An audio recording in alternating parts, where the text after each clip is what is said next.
Vaccine tension ವಿಶೇಷ ಬುಲೆಟಿನ್ಗೆ ಸ್ವಾಗತ. ನಾನು ಅವಿನಾಶ್ ಶಿವನ್. ವ್ಯಾಕ್ಸಿನ್ ಬಗ್ಗೆ ಮಾತನಾಡಲೇಬೇಕು, ಯಾಕಂದ್ರೆ ಈಗಿರುವಂತಹ ಒಂದಷ್ಟು ಪರಿಸ್ಥಿತಿಗಳು ವ್ಯಾಕ್ಸಿನ್ನ ಅಲಭ್ಯತೆ ಇದೆಲ್ಲೂ ಕೂಡ ಒಂದಷ್ಟು ಗೊಂದಲವನ್ನು ಉಂಟು ಮಾಡಿದೆ. ಇದರ ಬಗ್ಗೆ ನಾವು ಮಾತನಾಡೋಣ. ಅದಕ್ಕೂ ಮುಂಚೆ ಪೊಲೀಸ್ ಆಯುಕ್ತರು ಇವತ್ತು ಒಂದಷ್ಟು ವಿಚಾರಗಳನ್ನು ಹೇಳಿದ್ದಾರೆ. ಈ ರಸ್ತೆಗಳಿತಿರುವಂತದ್ದು ಅನಗತ್ಯ ಹೆಚ್ಚಾಗ್ತಾ ಇದೆ, ಜೊತೆಗೆ ಸಣ್ಣ ಸಣ್ಣ ನೆಪ ಹುಡ್ಕೊಂಡು ಬಂದ್ರೆ ಅರೆಸ್ಟ್ ಮಾಡ್ತೀವಿ. ಇದು ಪೊಲೀಸ್ ಆಯುಕ್ತರಾದಂತಹ ಕಮಲ್ ಪಂತ್ ಈಗ ಕೊಟ್ಟಿರುವಂತಹ ಎಚ್ಚರಿಕೆ. ಯಾರು ಕುಂಟು ನೆಪ ಹೇಳ್ಕೊಂಡು ರಸ್ತೆಯಲ್ಲಿ ಬರ್ತಾ ಇದ್ದಾರೆ, ಅಗತ್ಯ ವಸ್ತುಗಳ ಖರೀದಿ, ಮೆಡಿಕಲ್ ಹೋಗ್ತಾ ಇದೀವಿ ಅಂತ ಸಣ್ಣ ಪುಟ್ಟ ಕಾರಣಗಳನ್ನು ಕೊಡ್ಕೊಂಡು ಒಂದು ಏರಿಯಾದಿಂದ ಮತ್ತೊಂದು ಏರಿಯಾಗೆ ಬರೋದನ್ನ ಮಾಡ್ತಾ ಇದ್ದೀರಿ, ನಿಮ್ಮನ್ನ ಬಂಧಿಸಲು ಕೂಡ ನಾವು ಹಿಂದೆ ಮುಂದೆ ನೋಡಲ್ಲ. ಸೋಮವಾರದ ಮೇಲೆ ಅನಗತ್ಯವಾಗಿ ರಸ್ತೆಗೆ ಏನಾದರೂ ನೀವು ಬಂದರೆ ಬಂಧನ ಪಕ್ಕ. ವ್ಯಾಕ್ಸಿನ್ ಪಡೆಯಲು ತೆರಳಲು ಅವಕಾಶ ಇರುತ್ತೆ, ಆದ್ರೆ ನೀವು ಆ ಮೆಸೇಜ್ ಅನ್ನ ತೋರಿಸಬೇಕಾಗುತ್ತೆ. ಯಾವ ನಿಮ್ಮ ಟೈಮಿಂಗ್ ಏನ್ ಕೊಟ್ಟಿದ್ದಾರೆ, ಏನ್ ನಿಮ್ಮ ಮೊಬೈಲ್ಗೆ ಮೆಸೇಜ್ ಬಂದಿದೆ. ಸುಮ್ಮನೆ ಹಾಗೆ ಬಂದು ವ್ಯಾಕ್ಸಿನ್ ಅಂತ ಹೇಳಿದ್ರೆ ಆಗಲ್ಲ, ನೀವು ಅದಕ್ಕೆ ಪ್ರೂಫ್ ತೋರಿಸ್ಬೇಕು, ಎಲ್ಲಿ ನಿಮಗೆ ಮೆಸೇಜ್ ಬಂದಿದೆ ಏನು. ಸಣ್ಣ ಸಣ್ಣ ನೆಪ ಹುಡ್ಕೊಂಡು ಏನಾದ್ರೂ ರಸ್ತೆಗೆ ಬಂದ್ರೆ ಅರೆಸ್ಟ್ ಮಾಡ್ತೀವಿ ಅಂತ ಕಮಲ್ ಪಂತ್ ಹೇಳಿದ್ದಾರೆ.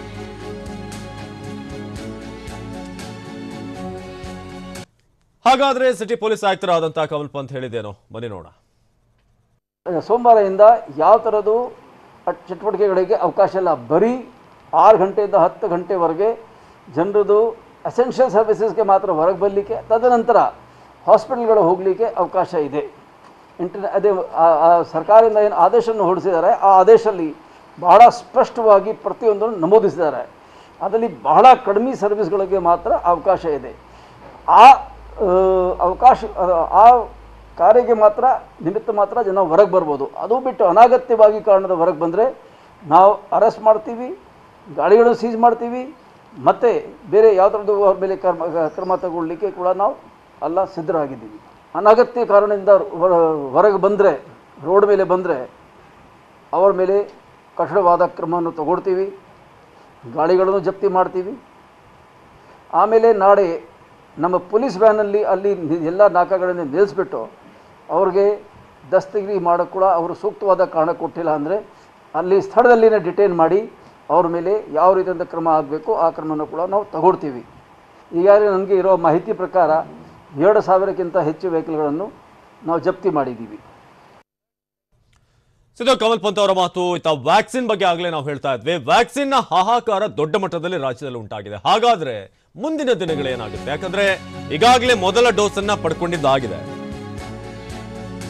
ಇನ್ನು ಮುಂದೇನು ಎರಡನೇ ಡೋಸ್ಗಾಗಿ ಈಗ ಎಲ್ಲರೂ ಕೂಡ ವೈಟಿಂಗ್ ನಲ್ಲಿದ್ದಾರೆ. ಯಾರು ಈ ಮೊದಲ ಹಂತದಲ್ಲಿ ಪಡೆದ್ರು ವ್ಯಾಕ್ಸಿನ್ ಸಿಗದೆ ಹೋದ್ರೆ ಕರ್ನಾಟಕನ ಕಾಪಾಡೋದು ಕಷ್ಟ. ಯಾಕಂದ್ರೆ ಈಗ ಸದ್ಯಕ್ಕೆ ಬರ್ತಿರುವಂತಹ ಕೇಸ್ಗಳು 50,000 ಅರೌಂಡ್ ಇದೆ. ಪ್ರತಿದಿನ 50,000 ಕೇಸ್ಗಳನ್ನು ನೋಡ್ತಾ ಇದ್ದೀವಿ. ಯಾರು ಲಸಿಕೆಯ ಮೊದಲ ಡೋಸ್ ಅನ್ನ ಹಾಕಿಸ್ಕೊಂಡಿದ್ದಾರೆ ಅವರೀಗ ಎರಡನೇ ಡೋಸ್ಗಾಗಿ ವೈಟ್ ಮಾಡ್ತಿದ್ದಾರೆ. ವ್ಯಾಕ್ಸಿನ್ ಮೊದಲ ಡೋಸ್ ಹಾಕೊಂಡಿದ್ದೇವೆ ಅಂತ ಹೇಳಿ ನೀವು ಯಾಮಾರುವಂತದ್ದು ಬೇಡ. ನಿಗದಿತ ಸಮಯಕ್ಕೆ ಎರಡನೇ ಡೋಸ್ ಅನ್ನ ಪಡೆದೇ ಇದ್ರೆ ಏನಾಗುತ್ತೆ, ಏನ್ ಸಮಸ್ಯೆಗಳಾಗಬಹುದು, ಅದರ ಬಗ್ಗೆ ನಾವು ಇವತ್ತು ಚರ್ಚೆ ಮಾಡೋಣ. ಜೊತೆಗೆ ಒಂದಷ್ಟು ವಿಚಾರಗಳನ್ನು ನಿಮಗೆ ತಿಳಿಸ್ತಾ ಹೋಗ್ತಿದ್ವಿ. ಸೊ ಮೊದಲ ಡೋಸ್ ವ್ಯಾಕ್ಸಿನ್ ಪಡೆದು ನೆಮ್ಮದಿಯ ನೆಟ್ಟೆಸರು ಬಿಡ್ತಾ ಇದ್ದೀರಾ? ಹಾಗಾದ್ರೆ ಎರಡನೇ ಡೋಸ್ ಕಂಪ್ಲೀಟ್ ಆಗ್ಬೇಕು ಅಂತಂದ್ರೆ ಡೋಸೇಜ್ ಏನಿದೆ ಅದು ಎರಡು ಕೂಡ ಡೋಸ್ ಕಂಪ್ಲೀಟ್ ಆಗ್ಬೇಕು. ಮೊದಲ ಡೋಸ್ ವ್ಯಾಕ್ಸಿನ್ ಹಾಕಿಸ್ಕೊಂಡೆ ಅಂತ ವಾಟ್ಸ್ಆಪ್ ಸ್ಟೇಟಸ್ ಇಟ್ಟಿದ್ದೀರಾ, ಹಾಗಾದ್ರೆ ಎರಡನೇ ಡೋಸ್ನ ಕಥೆ ಏನು? ಸದ್ಯಕ್ಕೆ ನಿಮಗೆ ಎರಡನೇ ಡೋಸ್ ಸಿಗದಂತ ವಾತಾವರಣ ಎಲ್ಲೇ ನೋಡಿ, ನೀವು ಹಳ್ಳಿಗಳಲ್ಲಿ ಇರ್ಬೋದು, ಸಿಟಿಗಳಲ್ಲಿ ಎರಡನೇ ಡೋಸ್ ಸಿಗ್ತಿಲ್ಲ ಅಂತ ಬಹಳಷ್ಟು ಮಂದಿ ಈಗ ಪ್ರಶ್ನೆ ಕೇಳ್ತಾ ಇದ್ರಿ. ನಾವು ಎರಡನೇ ಡೋಸ್ ಹಾಕ್ಸ್ಬೇಕು 28 ದಿನಗಳ ನಂತರ ಅಂತ ಹೇಳಿದ್ದಾರೆ. ಮೊದಲ ಡೋಸ್ ಪಡೆದ 8 ರಿಂದ 12 ವಾರಕ್ಕೆ ಎರಡನೇ ಡೋಸ್ ಅನ್ನ ಪಡೆಯಬೇಕು ಅನ್ನೋ ರೀತಿಯಾಗಿದೆ. 12 ವಾರಕ್ಕೆ ಎರಡನೇ ಡೋಸ್ ಪಡೆಯದೇ ಇದ್ರೆ ಪರಿಣಾಮಕಾರಿ ಆಗೋದಿಲ್ವಾ? ಮೊದಲ ಡೋಸ್ ವ್ಯಾಕ್ಸಿನ್ ಪಡೆದು ನೀವೇನಾದ್ರೂ ಆರಾಮಾಗಿದ್ರೆ ಓಕೆ, ಏನ್ ತೊಂದರೆ ಇಲ್ಲ, ಒಂದು ವ್ಯಾಕ್ಸಿನ್ ನಡೀತಾ ಇದೆ ಅಂತ. ಆದ್ರೆ ಎರಡನೇ ಡೋಸ್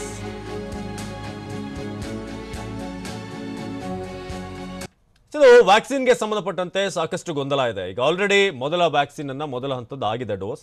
ಹಾಗಾದ್ರೆ ಎರಡನೇ ಬಾರಿ ಬನ್ನಿ ಅಂತ ಹೇಳಿದ್ರು. ಆಲ್ಮೋಸ್ಟ್ 28 ದಿನಗಳ ನಂತರ 4 ವಾರ ಅಂತ ಇತ್ತು. ಆದ್ರೆ ಇದುವರೆಗೆ ಎಲ್ಲೂ ಕೂಡ ಎರಡನೇ ವ್ಯಾಕ್ಸಿನೇಷನ್ ಪ್ರೋಸೆಸ್ ಏನಿದೆ ಅದು ಆರಂಭ ಆಗಿಲ್ಲ. ಜೊತೆಗೆ ಈಗಾಗಲೇ ಮೇ 1ನೇ ತಾರೀಕಿನಿಂದ 18 ವರ್ಷ ಮೇಲ್ಪಟ್ಟವರಿಗೂ ಕೂಡ ಕೊಡಬಹುದು ಅಂತ ಈ ಟೈಮ್ನಲ್ಲಿ ಹೇಳಿದ್ದಾರೆ. ಹಾಗಾದ್ರೆ ಮುಂದೇನು? ಏನಾದ್ರೂ ನಿಮ್ಮ ಎರಡನೇ ಡೋಸೇಜ್ ಲೇಟ್ ಆದ್ರೆ ಏನಾಗುತ್ತೆ? ಬನ್ನಿ ಇದಕ್ಕೆ ಸಂಬಂಧಪಟ್ಟ ಹಾಗೆ ರಿಪೋರ್ಟ್ ನೋಡೋಣ. ಕೊರೋನಾ ಹೆಮ್ಮಾರಿ ರಾಜ್ಯಾದ್ಯಂತ ಭಯಂಕರನ ರೀತಿ ಅಟ್ಟಹಾಸ ಮೆರೆಯುತ್ತಿದೆ. ರಾಜಧಾನಿ ಬೆಂಗಳೂರಿನ ಸ್ಥಿತಿ ಅಕ್ಷರಶಃ ಕೈ ಮೀರಿ ಹೋಗಿದೆ. ಆಸ್ಪತ್ರೆಗಳಲ್ಲಿ ಬೆಡ್ ಇಲ್ಲ, ಆಕ್ಸಿಜನ್ ಸಿಗ್ತಿಲ್ಲ, ಕೊನೆಗೆ ಸ್ಮಶಾನದಲ್ಲೋ ಜಾಗ ಇಲ್ಲ ಅನ್ನೋ ಸ್ಥಿತಿ ನಿರ್ಮಾಣವಾಗಿದೆ. ಬೆಡ್ಗಾಗಿ ಸಿಎಂ ಮನೆ ಮುಂದೆ, ವಿಧಾನಸೌಧದ ಎದುರೇ ಬಡಿದಾಡೋ ದುಸ್ಥಿತಿ ಬಂದಿದೆ. ರಾಜ್ಯದಲ್ಲಿ ಆಕ್ಸಿಜನ್ ಸಿಗದೆ ಸಾಲು ಸಾಲು ದುರಂತ ನಡೆಯುತ್ತಿದೆ. ಒಂದೇ ಮಾತಿನಲ್ಲಿ ಹೇಳಬೇಕು ಅಂದ್ರೆ ಕರುನಾಡಿಗೆ ಕರುನಾಡೆ ಕೊರೋನಾ ಕುಲುಮೆಯಲ್ಲೇ ಅಕ್ಷರಶಃ ಬೆಂದು ಬಸವಳಿದು ಹೋಗಿದೆ. ಇಂಥ ಹೊತ್ತಿನಲ್ಲಿ ಪ್ರಧಾನಿ ಮೋದಿಯಿಂದ ಹಿಡಿದು ಸಿಎಂಗಳಾದಿಯಾಗಿ ಎಲ್ಲರೂ ಹೇಳ್ತಿರೋದು ಒಂದೇ, ಲಸಿಕೆ ಹಾಕಿಸಿಕೊಳ್ಳಿ ಅಂತ. ಆದ್ರೆ ರಾಜ್ಯದಲ್ಲೀಗ ಪರಿಸ್ಥಿತಿ ಬೇರೆಯೇ ಇದೆ. ರಾಜ್ಯದಲ್ಲಿ ವ್ಯಾಕ್ಸಿನ್ಗಾಗಿ ಭುಗಿಲೆದ್ದ ಹಾಹಾಕಾರ ನೋಡಿ. ಕೊರೋನಾದಿಂದ ಜೀವ ಉಳಿಸಿಕೊಳ್ಳೋಕೆ ಜನರು ವ್ಯಾಕ್ಸಿನ್ಗಾಗಿ ಕ್ಯೂ ನಿಲ್ಲುತ್ತಿದ್ದಾರೆ. ವ್ಯಾಕ್ಸಿನ್ ಹಾಕಿಸಿಕೊಳ್ಳುವುದಕ್ಕಾಗಿ ರಾಜ್ಯದ ಕೆಲವೆಡೆ ಬಡಿದಾಟ ಶುರುವಾಗಿದೆ. ವ್ಯಾಕ್ಸಿನ್ ಕೇಂದ್ರಗಳಲ್ಲಿ ವ್ಯಾಕ್ಸಿನ್ ಇಲ್ಲ ಅಂತ ವಾಪಸ್ ಕಳುಹಿಸಲಾಗ್ತಿದೆ. ಅಲ್ಲಿಗೆ ಜೀವ ಉಳಿಸಬೇಕಾದ ಸಂಜೀವಿನಿಗೂ ಹಾಹಾಕಾರ ಭುಗಿಲೆದ್ದಿದೆ. ಆದರೆ ವಿಚಾರ ಅದಲ್ಲ. ಈಗಾಗಲೇ ಲಸಿಕೆಯ ಮೊದಲ ಡೋಸ್ ಹಾಕಿಸಿಕೊಂಡವರಿಗೆ ಶುರುವಾಗಿರೋ ಎರಡನೇ ಡೋಸ್ನ ದಿಗಿಲು. ಮೊದಲ ಡೋಸ್ ಪಡೆದವರಿಗೆ ಸಿಗ್ತಿಲ್ಲ ಎರಡನೇ ಡೋಸ್. ವ್ಯಾಕ್ಸಿನ್ ಕೊರತೆ ಬಗ್ಗೆ ಕಳವಳ ವ್ಯಕ್ತಪಡಿಸಿದ ತಜ್ಞರು. ಹೌದು, ರಾಜ್ಯದಲ್ಲಿ ಎರಡನೇ ಡೋಸ್ ಪಡೆಯೋಕೆ ವ್ಯಾಕ್ಸಿನ್ ಅಭಾವ ಎದುರಾಗಿದೆ. ಅಷ್ಟೇ ಅಲ್ಲ, ಮೇ 1ರಿಂದ 18 ವರ್ಷ ಮೇಲ್ಪಟ್ಟವರಿಗೂ ವ್ಯಾಕ್ಸಿನ್ ಅಭಿಯಾನ ಶುರುವಾಗಿದ್ದು ಅಂತವರಿಗೆ ಮೊದಲ ಡೋಸ್ ಪಡೆಯೋಕೆ ಲಸಿಕೆ ಸಿಗ್ತಿಲ್ಲ.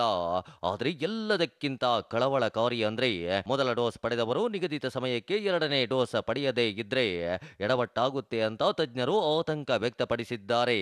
ಹಾಗಿದ್ರೆ ವ್ಯಾಕ್ಸಿನ್ ಪಡೆಯೋಕೆ ಇರೋ ಕ್ರಮ ಏನು? ಎಷ್ಟು ದಿನದ ಅಂತರದಲ್ಲಿ ವ್ಯಾಕ್ಸಿನ್ ಪಡೆಯಬೇಕು? ಅದನ್ನೇ ತೋರಿಸ್ತೀವಿ ನೋಡಿ. ಅಂದಹಾಗೆ ವ್ಯಾಕ್ಸಿನ್ ಪಡೆಯೋರು ನಿಗದಿತ ಸಮಯದಲ್ಲಿ ಲಸಿಕೆಯ ಎರಡನೇ ಡೋಸ್ ಪಡೆಯಬೇಕು. ಒಂದನೇ ಡೋಸ್ ಪಡೆದವರು 8ರಿಂದ 12 ವಾರ ಅಂದ್ರೆ 3 ತಿಂಗಳ ನಂತರ ಎರಡನೇ ಡೋಸ್ ಪಡೆಯಬೇಕು. ಈ ಹಿಂದೆ ಅಂದ್ರೆ ದೇಶದಲ್ಲಿ ವ್ಯಾಕ್ಸಿನ್ ಅಭಿಯಾನ ಆರಂಭವಾದಾಗ ಒಂದನೇ ಡೋಸ್ ಪಡೆದವರು ಎರಡನೇ ಡೋಸ್ ಪಡೆಯಲು 4 ವಾರದ ಸಮಯ ನಿಗದಿ ಮಾಡಲಾಗಿತ್ತು. ಆದ್ರೀಗ ಎರಡನೇ ಡೋಸ್ ಪಡೆಯಲು 8ರಿಂದ 12 ವಾರದ ಸಮಯ ನಿಗದಿ ಮಾಡಲಾಗಿದೆ. ಆದ್ರೆ ಒಂದ್ ವೇಳೆ 12 ವಾರದ ಬಳಿಕ ಎರಡನೇ ಡೋಸ್ ಪಡೆಯದಿದ್ರೆ ಪರಿಣಾಮಕಾರಿ ಆಗಲ್ಲ ಅಂತ ಕೆಲ ತಜ್ಞರು ಅಭಿಪ್ರಾಯ ವ್ಯಕ್ತಪಡಿಸುತ್ತಿದ್ದಾರೆ. ಒಂದ್ ವೇಳೆ 12 ವಾರದ ನಂತರ ಎರಡನೇ ಡೋಸ್ ಪಡೆದ್ರೆ ಅದನ್ನ ಮೊದಲ ಡೋಸ್ ಅಂತಾನೆ ಕನ್ಸಿಡರ್ ಮಾಡಬೇಕು ಅಂತಾನೂ ತಜ್ಞರು ಹೇಳ್ತಿದ್ದಾರೆ. ರಾಜ್ಯದಲ್ಲಿ ಮೊದಲೇ ಲಸಿಕೆ ಅಭಾವ ಎದುರಾಗಿದ್ದು ಈಗಾಗಲೇ ಮೊದಲ ಡೋಸ್ ಲಸಿಕೆ ಪಡೆದವರಿಗೆ ಎರಡನೇ ಡೋಸ್ ಸಿಗ್ತಿಲ್ಲ. ಇಂಥ ಹೊತ್ತಿನಲ್ಲಿ ಇದು ಮತ್ತಷ್ಟು ಸಮಸ್ಯೆ ಸೃಷ್ಟಿಸುತ್ತಾ ಅನ್ನೋ ಅನುಮಾನ ಹುಟ್ಟಿದೆ. ಹಾಗಿದ್ರೆ ರಾಜ್ಯದಲ್ಲಿ ಎಷ್ಟು ಜನ ವ್ಯಾಕ್ಸಿನ್ ಪಡೆದಿದ್ದಾರೆ, ಎಷ್ಟು ಜನ ಎರಡನೇ ಡೋಸ್ ವ್ಯಾಕ್ಸಿನ್ ಪಡೆಯೋಕೆ ಕಾಯ್ತಿದ್ದಾರೆ ಅನ್ನೋ ಅಂಕಿ ಅಂಶಗಳನ್ನ ತೋರಿಸ್ತೇವೆ ನೋಡಿ. ಅಂದಹಾಗೆ ಮಾರ್ಚ್ ತಿಂಗಳ ಅಂಕಿ ಅಂಶದ ಪ್ರಕಾರ ರಾಜ್ಯದಲ್ಲಿ ಕೊರೋನಾ ವ್ಯಾಕ್ಸಿನ್ನ ಒಂದನೇ ಡೋಸ್ ಪಡೆದವರ ಸಂಖ್ಯೆ 36,55,515 ಮಂದಿ. ಈ ಪೈಕಿ ಎರಡನೇ ಡೋಸ್ ಪಡೆದವರು ಕೇವಲ 3,29,952 ಮಂದಿ. ಹಾಗಾದ್ರೆ ಎರಡನೇ ಡೋಸ್ಗಾಗಿ ಕಾಯುತ್ತಿರುವವರ ಸಂಖ್ಯೆ ಬರೋಬ್ಬರಿ 33,25,563 ಮಂದಿ. ಹೀಗೆ ಎರಡನೇ ಡೋಸ್ ಪಡೆಯುವವರ ಸಂಖ್ಯೆಯೇ ಹೆಚ್ಚಿರುವಾಗ ಸರ್ಕಾರ ಇವರಿಗೆಲ್ಲ ಹೇಗೆ ಲಸಿಕೆ ವ್ಯವಸ್ಥೆ ಮಾಡುತ್ತೆ ಅನ್ನೋದೇ ಈಗಿರೋ ಪ್ರಶ್ನೆ. ಒಟ್ನಲ್ಲಿ ಕೊರೋನಾಗೆ ಬ್ರೇಕ್ ಹಾಕಬೇಕು ಅಂದ್ರೆ ಲಸಿಕೆ ಎಲ್ಲರಿಗೂ ಸಿಗಬೇಕು. ಮೊದಲನೇ ಡೋಸ್ ಪಡೆದವರು ಕಡ್ಡಾಯವಾಗಿ ಎರಡನೇ ಡೋಸ್ ಪಡೆಯಲೇಬೇಕು. ಇಲ್ಲವಾದ್ರೆ ಮೊದಲ ಡೋಸ್ನಲ್ಲಿ ಆಂಟಿಬಾಡೀಸ್ ಉತ್ಪತ್ತಿ ಆಗಲಿಲ್ಲ ಅಂದ್ರೆ ಮತ್ತೊಮ್ಮೆ ವ್ಯಾಕ್ಸಿನ್ ಅನ್ನ 2 ಬಾರಿ ನೀಡಬೇಕಾಗುತ್ತೆ. ಇದರಿಂದ ಮತ್ತಷ್ಟು ಲಸಿಕಾ ಅಭಾವ ಉಂಟಾಗೋದು ಫಿಕ್ಸ್. ಶ್ರುತಿ, TV9 ಬೆಂಗಳೂರು. ನಾವೀಗ ವ್ಯಾಕ್ಸಿನ್ ಬಗ್ಗೆ ಮಾತನಾಡ್ತಾ ಇದ್ವಿ. ಅಂದ್ರೆ ವ್ಯಾಕ್ಸಿನ್ ನ ಕೊರತೆ ಉಂಟಾಗಿದೆ ಅಂತ, ಇದ್ರ ಬಗ್ಗೆ ಚರ್ಚೆಯನ್ನು ಆರಂಭ ಮಾಡೋಣ. ನಮ್ಮ ಜೊತೆ ಡಾಕ್ಟರ್ ಪವನ್ ಕುಮಾರ್ ಇದ್ದಾರೆ. ಡಾಕ್ಟರ್ ಪವನ್ ಕುಮಾರ್ ಅವರೇ, ಈಗ ವ್ಯಾಕ್ಸಿನ್ ವಿಚಾರಕ್ಕೆ ಸಂಬಂಧಪಟ್ಟ ಹಾಗೆ ಸಾಕಷ್ಟು ಶಾರ್ಟೇಜ್ ಇದೆ. ಈಗಾಗಲೇ ಮೇ 1ರಿಂದ ಮತ್ತೆ 18+ ಅವರು ಕೂಡ ವ್ಯಾಕ್ಸಿನ್ಗೆ ಎಲಿಜಿಬಲ್ ಅಂತ ಹೇಳಿದ್ದಾರೆ. ಬಟ್ ಒಂದು ಬೇಸಿಕ್ ಕ್ವಶನ್ ಇಂದ ಆರಂಭ ಮಾಡ್ತೀನಿ ನಿಮ್ಮ ಹತ್ರ. ಒಮ್ಮೆ ವ್ಯಾಕ್ಸಿನ್ ಪಡೆದಾಗ ಮೊದಲ ಡೋಸ್ ಏನು ಸ್ಟಾರ್ಟ್ ಆಗುತ್ತೆ ದೇಹದಲ್ಲಿ, ಯಾವ ರೀತಿಯಾದಂತಹ ಒಂದಷ್ಟು ಅದು ಯಾವ ರೀತಿ ಕೆಲಸ ಮಾಡೋಕೆ ಆರಂಭ ಆಗುತ್ತೆ ಅಂತ, ಯಾಕಂದ್ರೆ ಬೇಸಿಕ್ ಆಗಿರುವಂತಹ ಕ್ವಶನ್ ಇದು. ಅದಾದ್ಮೇಲೆ ನಾನು ಈ ಸೆಕೆಂಡ್ ಡೋಸ್ ಡಿಲೇ ಬಗ್ಗೆ ಮಾತನಾಡ್ತೀನಿ. ಆರಂಭದಲ್ಲಿ ಯಾವ ರೀತಿ ಒಮ್ಮೆ ಡೋಸ್ ಪಡೆದಂತ ವ್ಯಕ್ತಿ, ವ್ಯಾಕ್ಸಿನ್ ಪಡೆದಂತ ವ್ಯಕ್ತಿ, ಆತನ ದೇಹದಲ್ಲಿ ಆರಂಭ ಆಗುವಂತ ಪ್ರೋಸೆಸ್ ಏನು ಅಂತ. ಈಗ ಈ ವ್ಯಾಕ್ಸಿನ್ಸ್ ಅಂದ್ರೆ ಈಗ ಮೊದಲು ನಾವು ಒಂದನ್ನ ಅರ್ಥ ಮಾಡ್ಕೋಬೇಕಾಗತ್ತೆ, ಇದು ಯಾವುದೇ ತರನಾದ ಟ್ರೀಟ್ಮೆಂಟ್ ಅಲ್ಲ. ಮುಂದೆ ನಮ್ಗೆ ಯಾವುದೇ ಕಾಯಿಲೆ ಬರದೇ ಇರ್ಲಿ ಅಂತ ಕೊಡ್ತಕ್ಕಂಥದ್ದು ಒಂದು ಪ್ರಿವೆನ್ಷನ್ ಅಂತ ಹೇಳ್ಬೋದು. ಈಗ ನಮ್ಮ ದೇಹದಲ್ಲಿ ಏನಾಗುತ್ತೆ, ಈಗ ಯಾವುದೇ ಒಂದು ಡಿಸೀಸ್ ಬರೋದಕ್ಕೆ ಮುಂಚೆ ಸೊ ಅದಕ್ಕೆ ನಾವು ಒಂದು ತಯಾರಿಯನ್ನ ಮಾಡ್ಕೋಬೇಕಾಗತ್ತೆ. ಅಂದ್ರೆ ನಮ್ಮ ದೇಹದಲ್ಲೂ ಕೂಡ ಒಂದು ಆಂಟಿಬಾಡೀಸ್ ಅಂತ ಇರುತ್ತೆ. ಅಂದ್ರೆ ಒಂದು ಇಮ್ಯುನಿಟಿ, ಒಂದು ತಾಕತ್ತು. ಸೊ ಯಾವುದೇ ಒಂದು ಡಿಸೀಸ್ ಅನ್ನ ನಾವು ತಡಿಬೇಕು ಅಂತಂದ್ರೆ ನಮ್ಮ ದೇಹದಲ್ಲಿ ಆ ತಾಕತ್ತು ಇರಬೇಕಾಗತ್ತೆ. ಸೊ ಆ ತಾಕತ್ತನ್ನ ಬೆಳೆಸ್ಕೊಳ್ಳೋದನ್ನ ಮಾಡೋದೇ ಈ ವ್ಯಾಕ್ಸಿನ್ ಕೆಲಸ. ಈ ವ್ಯಾಕ್ಸಿನ್ಗಳು ಏನಂದ್ರೆ ಸಾಕಷ್ಟು ಇರುತ್ತೆ. ಒಂದು ಲೈವ್ ವ್ಯಾಕ್ಸಿನ್ಸ್ ಇರುತ್ತೆ, ಲೈವ್ ಅಟೆನ್ಯೂಟೆಡ್ ವ್ಯಾಕ್ಸಿನ್ಸ್ ಇರುತ್ತೆ, ಅಥವಾ ಡೆಡ್ ವ್ಯಾಕ್ಸಿನ್ಸ್ ಇರುತ್ತೆ.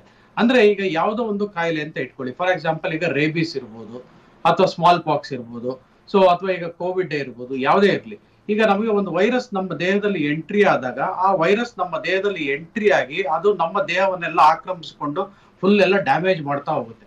ಒಂದು ಸಲ ಈ ವೈರಸ್ ನಮ್ಮ ದೇಹದಲ್ಲಿ ಎಂಟ್ರಿ ಆಗಿ ತೀರಾ ಡ್ಯಾಮೇಜ್ ಮಾಡಿ ಹೋದ್ಮೇಲೆ ಎಲ್ಲಾ ಅಂಗಾಂಗಗಳಿಗೂ ಡ್ಯಾಮೇಜ್ ಆಗುವಂತ ಚಾನ್ಸಸ್ ಇರುತ್ತೆ. ಆದ್ರೆ ಆ ಡ್ಯಾಮೇಜ್ ಆಗೋದಕ್ಕೆ ಮುಂಚೆ ಏನಂದ್ರೆ ನಾವು ಮುಂಚೆನೆ ನಮ್ಮ ಬಾಡಿಯನ್ನ ಒಂದು ಸೆನ್ಸಿಟೈಸ್ ಮಾಡಿದ್ರೆ, ಅಂದ್ರೆ ಪೂರಾ ವೈರಸ್ ಬಂದು ನಮ್ಗೆ ಅಟ್ಯಾಕ್ ಆಗೋದಕ್ಕೆ ಮುಂಚೆ ಒಂದು ಸ್ವಲ್ಪ ಮಟ್ಟದಲ್ಲಿ ಒಂದು ಚೂರು ವೈರಸ್ ಅನ್ನ ನಮ್ಮ ದೇಹದಲ್ಲಿ ಇಂಜೆಕ್ಟ್ ಮಾಡಿ ನಮ್ಮ ದೇಹದಲ್ಲಿ ಮುಂಚೆಯೇ ಒಂದು ಆಂಟಿಬಾಡೀಸ್ ನ ಡೆವಲಪ್ ಮಾಡಿ ನಮ್ಮ ಬಾಡಿಯಲ್ಲಿ ಒಂದು ಮೆಮೊರಿ ಸೆಲ್ಸ್ ಅಂತ ಇರುತ್ತೆ. ಆ ಮೆಮೊರಿ ಸೆಲ್ಸ್ ಅಲ್ಲಿ ಆ ಆಂಟಿಬಾಡೀಸ್ ಅಲ್ಲಿ ಸೇರ್ಕೊಂಡು ಮುಂದೆ ಅದು ನಮಗೆ ಪ್ರೊಟೆಕ್ಷನ್ ಕೊಡೋ ಹಾಗೆ ಒಂದು ವ್ಯವಸ್ಥೆಯನ್ನ ಮಾಡೋದೇ ಈ ವ್ಯಾಕ್ಸಿನ್. ಸೊ ಆಗ ಮುಂದೆ ನಮ್ಗೆ ಯಾವಾಗಲಾದ್ರೂ ವೈರಸ್ ಬಂದು ಅಟ್ಯಾಕ್ ಆದಾಗ ಏನಾಗುತ್ತೆ, ಇದು ಅದ್ರ ಮೇಲೆ ಈ ನಮ್ಮಲ್ಲಿ ಮುಂಚೆ ಇರ್ತಕ್ಕಂಥ ಈ ಮೆಮೊರಿ ಸೆಲ್ಸ್ ಅಲ್ಲಿ ಇರ್ತಕ್ಕಂಥ ಆಂಟಿಬಾಡೀಸ್ ಏನಿದೆ ಆ ವೈರಸ್ ಮೇಲೆ ಫೈಟ್ ಮಾಡುತ್ತೆ. ಸೊ ಆಗ ನಮಗೆ ಡಿಸೀಸ್ ಅಷ್ಟೊಂದು ಸಿವಿಯರ್ ಆಗಿ ಆಗೋದಿಲ್ಲ. ಇದು ಒಂದು ಬೇಸಿಕ್ ಒಂದು ಸ್ಟ್ರಕ್ಚರ್ ಒಂದು ಯಾವುದೇ ಒಂದು ವ್ಯಾಕ್ಸಿನ್ ಅನ್ನ ಇದು ಮಾಡ್ಬೇಕಾದ್ರೆ.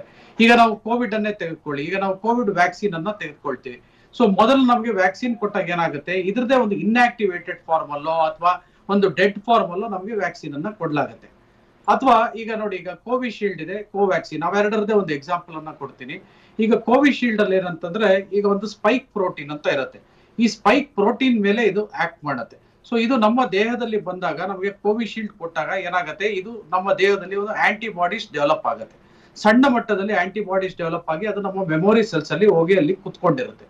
ಮುಂದೆ ಒಂದು ವಾರ ಅಥವಾ 10 ದಿನಗಳ ಕಾಲ ನಮ್ಮ ದೇಹದಲ್ಲಿ ಈ ಆಂಟಿಬಾಡೀಸ್ ಡೆವಲಪ್ ಆಗಿ ಅದು ನಮ್ಮ ದೇಹದಲ್ಲಿ ಒಂದು ಪ್ರೊಟೆಕ್ಷನ್ ಅನ್ನ ಕೊಡುತ್ತೆ.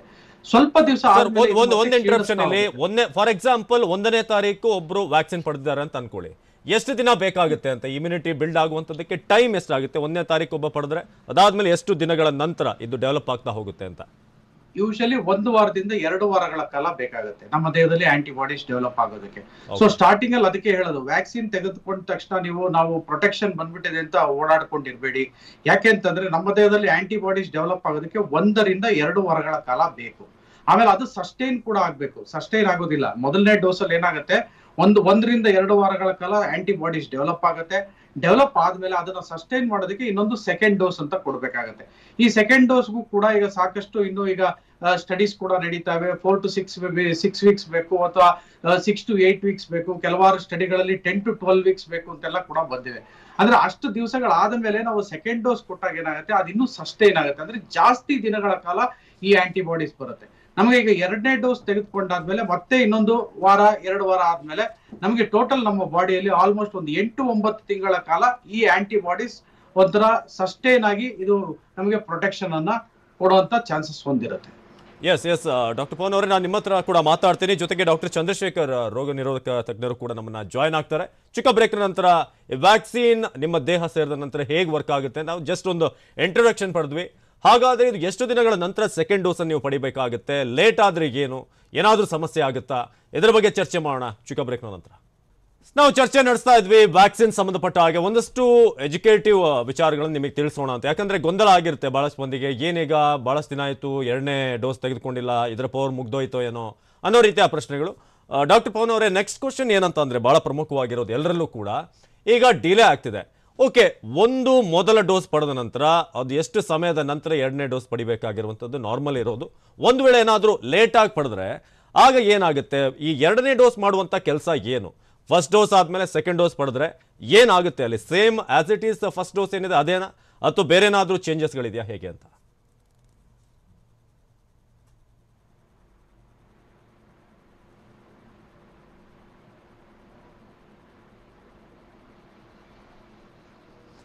ಎಸ್, ಪವನ್ ಅವ್ರನ್ನ ಮತ್ತೆ ಸಂಪರ್ಕ ಮಾಡೋಣ. ಈಗ ನಮ್ಮ ಜೊತೆ ಡಾಕ್ಟರ್ ಚಂದ್ರಶೇಖರ್ ಇದ್ದಾರೆ, ರೋಗ ನಿರೋಧಕ ತಜ್ಞರು. ಡಾಕ್ಟರ್ ಚಂದ್ರಶೇಖರ್ ಅವರೇ, ಈಗ ನಾವು ಮಾತಾಡ್ತಾ ಇದ್ವಿ ಆಲ್ರೆಡಿ, ಆಗ ಮೊದಲ ಈ ಡೋಸ್ ಏನಿದೆ ಅದಾದ ನಂತರ 2ನೇ ಡೋಸ್ ಅದೊಂದು ಲಿಮಿಟೆಡ್ ಟೈಮ್ ಅಂತ ಇದೆ ಅಂತ ನಾವು ಕೇಳ್ಪಟ್ಟಿದ್ವಿ. ಆದ್ರೆ ಈಗ ಎಲ್ಲ ಕಡೆ ಇದರ ಶಾರ್ಟೇಜ್ ಕಂಡು ಬರ್ತಾ ಇದೆ. ಹಾಗಾಗಿ ಈ ಮೊದಲ ಡೋಸ್ ಎಲ್ಲಿವರೆಗಿರುತ್ತೆ, ಅದಾದ ನಂತರ ಸೆಕೆಂಡ್ ಡೋಸ್, ಆ ಒಂದು ಸಮಯ ಇದೆಯಲ್ಲ, ಅದರಲ್ಲಿ ಏನೇನು ಆಗ್ತಾ ಇರುತ್ತೆ ದೇಹದಲ್ಲಿ, 2ನೇ ಡೋಸ್ ಯಾಕೆ ಅವಶ್ಯಕ, ಅದ್ರ ಬಗ್ಗೆ ನಾವು ಮಾತನಾಡೋಣ. ಅದಾದ್ಮೇಲೆ ಏನು ತೆಗೆದುಕೊಳ್ಳದೆ ಇದ್ರೆ ಡಿಲೇ ಆದ್ರೆ ಏನು ಅಂತ ನಾವು ಮಾತಾಡೋಣ. ಮೊದಲಿಗೆ ಏನಾಗ್ತಾ ಇರುತ್ತೆ ಅಂತ ಈ ಫಸ್ಟ್ ಡೋಸ್ ತೆಗೆದುಕೊಂಡಾದ್ಮೇಲೆ ದೇಹದಲ್ಲಿ?